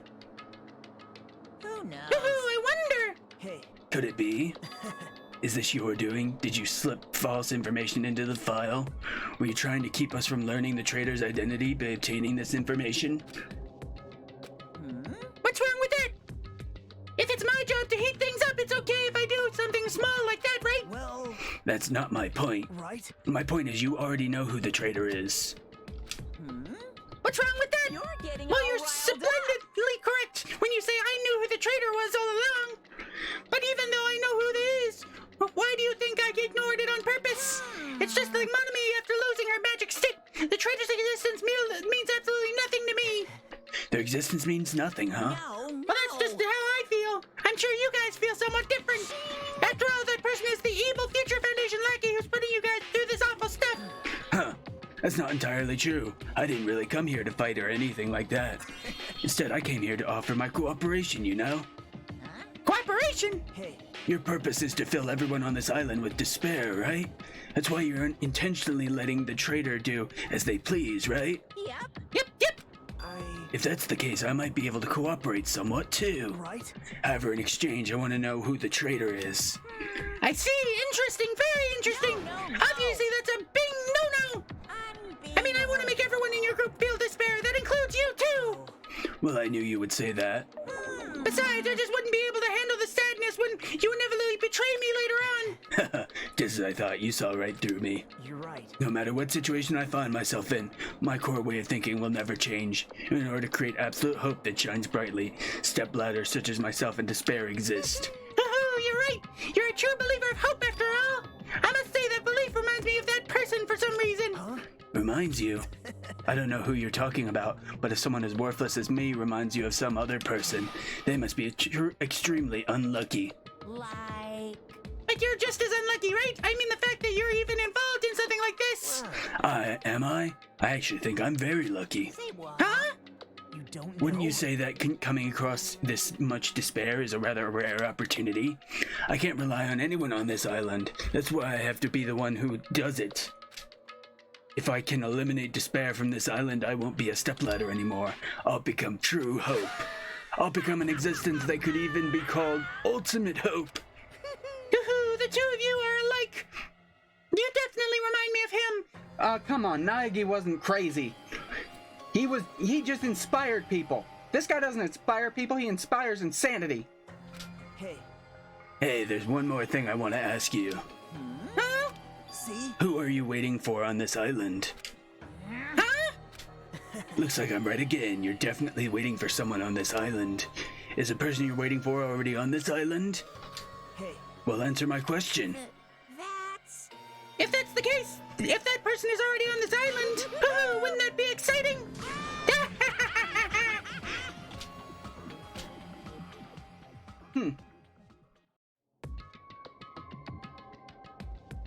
Okay, this is what I thought we were going to see, but then we saw that conversation. 5 days left.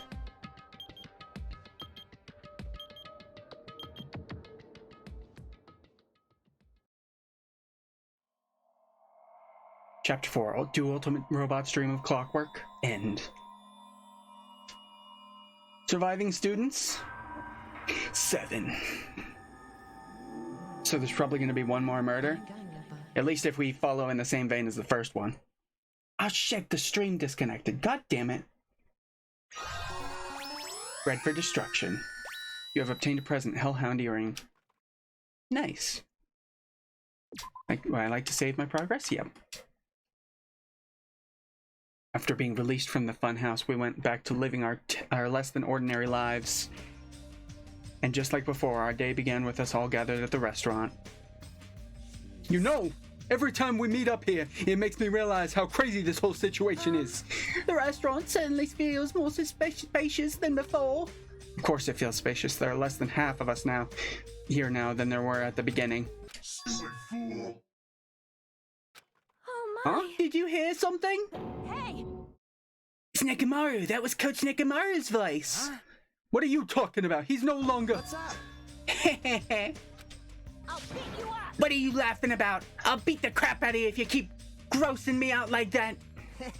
Hey, that's not cool. I was about now working my fingers to the I am bone. concerned. More importantly, I'm starting to get tired of the seasoning in this restaurant. Jeez. Seriously, I'm starting to realize how valuable Teru Teru was. Which one was Teru Teru? Oh, right. The cook. Don't ignore me. I'm trying to talk to you about something important. Huh? and part on. All right. It took me all night to make it. My, It's not a Nekomaru doll. Doll, I'm Mini Maru. Mini Maru. I took some parts from him to make it. What do you think? Awesome quality, right? Of course, it doesn't have free will or anything, so it's more like, you know, a toy. Wasn't it freaking adorable? You serious? Oh, it's so cute. Thanks, I'll keep it. Well, Huh? I never said anything about giving it away. Don't be so stuck up. Your stuff is my stuff, right? Whoa, hey now, that's a bully's logic. Well, it doesn't matter. I made this to cheer you guys up anyway. And as long as we have it, we won't forget, you know, about Nekomaru's sacrifice for us. We're standing here today because of him. So if we're gonna prevent something like that from ever happening again, I guess we gotta fight too, right? We can't just keep running away. I gotta admit, I never thought I'd hear that you say something that awesome. Of course. In the end, Gundam told us to never give up on life. So I will never give up. I shall fight until the very end. Gundam, please watch over me. Miss Sonia? Miss Sonia, what did you think of my little pep talk? oh my. Oh, did you say something? Poor guy. Well, I was up all night memorizing that speech. Jeez. And there's the punchline. I really like this. Thanks, Kazuichi. I am Mini Maru. Man. Yeah, I'm only half as happy as to be thanked by you. That's right. Oh, by the way, you can also use that to massage your sore muscles and pressure points. Serious? Are you serious? That's amazing. Of course, I made it after all. Seriously, thanks. I'll take good care of it. Akane looks really happy. Hey. Anyway, what happened to Nagito? I haven't seen him like I usually do. You don't have to worry about that guy. He goes solo all the frickin' time. But still, I'm a little worried about how he was acting during the last class trial. Well, he's always been a dangerous bastard, but he's crossed the line, you know. Hey. And that's even more reason we should avoid him. But still, But even if we do avoid him, what are you going to do if he approaches us? Nagito sudden change was really weird. I wonder, did he figure something out that we're not aware of? Now then. Anyway, Hajime, isn't it about time you told us what that was all about? Huh? That? You know, what Nagito said during the trial. You still don't realize it. Geez, get it together. You're supposed to be the symbols of hope, aren't you? I forgot, except for Hajime, of course. Hey, bastard. What did he mean by except for Hajime? Are you really the traitor after all? No, it's not like that. I didn't really want to say it, but I guess I have no choice. To tell you guys the truth, unlike the rest of you, well, apparently I was never part of Hope Speak Academy primary department. I'm a reserve corps student from a reserve department. Reserve department? It means unlike you guys, I don't have an ultimate talent at all. Apparently I'm just a normal person. Is that all? What? That's it? Dude, don't ever scare me like that. It's not something that I can just brush off, especially since it's about me. I thought I just forgot. Though I got into Hope's Peak Academy because I had talent all along. But shit. My whole life, I've just wanted to feel confident about myself. And I thought getting into Hope's Peak Academy meant I had finally become someone I could be proud of. Not some fucking backup student. right? Cheer up, Hajime. It doesn't matter if you're from the preserve department. Of course. She's right, no matter what, you are our friend. You know, there is a saying in Japan, fear is grateful for the danger. Hey. The hell you're saying that all wrong. I thought everyone was here. It was a real close battle. I am sorry. I apologize. I was trying to cheer you up, but I ended up saying the words wrong, the wrong thing. But it doesn't matter. Stuff is just hard to say sometimes. Oh, that's weird. Maybe you can't see me. Well, what the heck? You're covered in blood. Oh, you saw me. Yes, that's right. The mono beast this time was very strong. Gross, don't get close to me. Get out of here. No gratitude. I'm being treated like filth. Hey.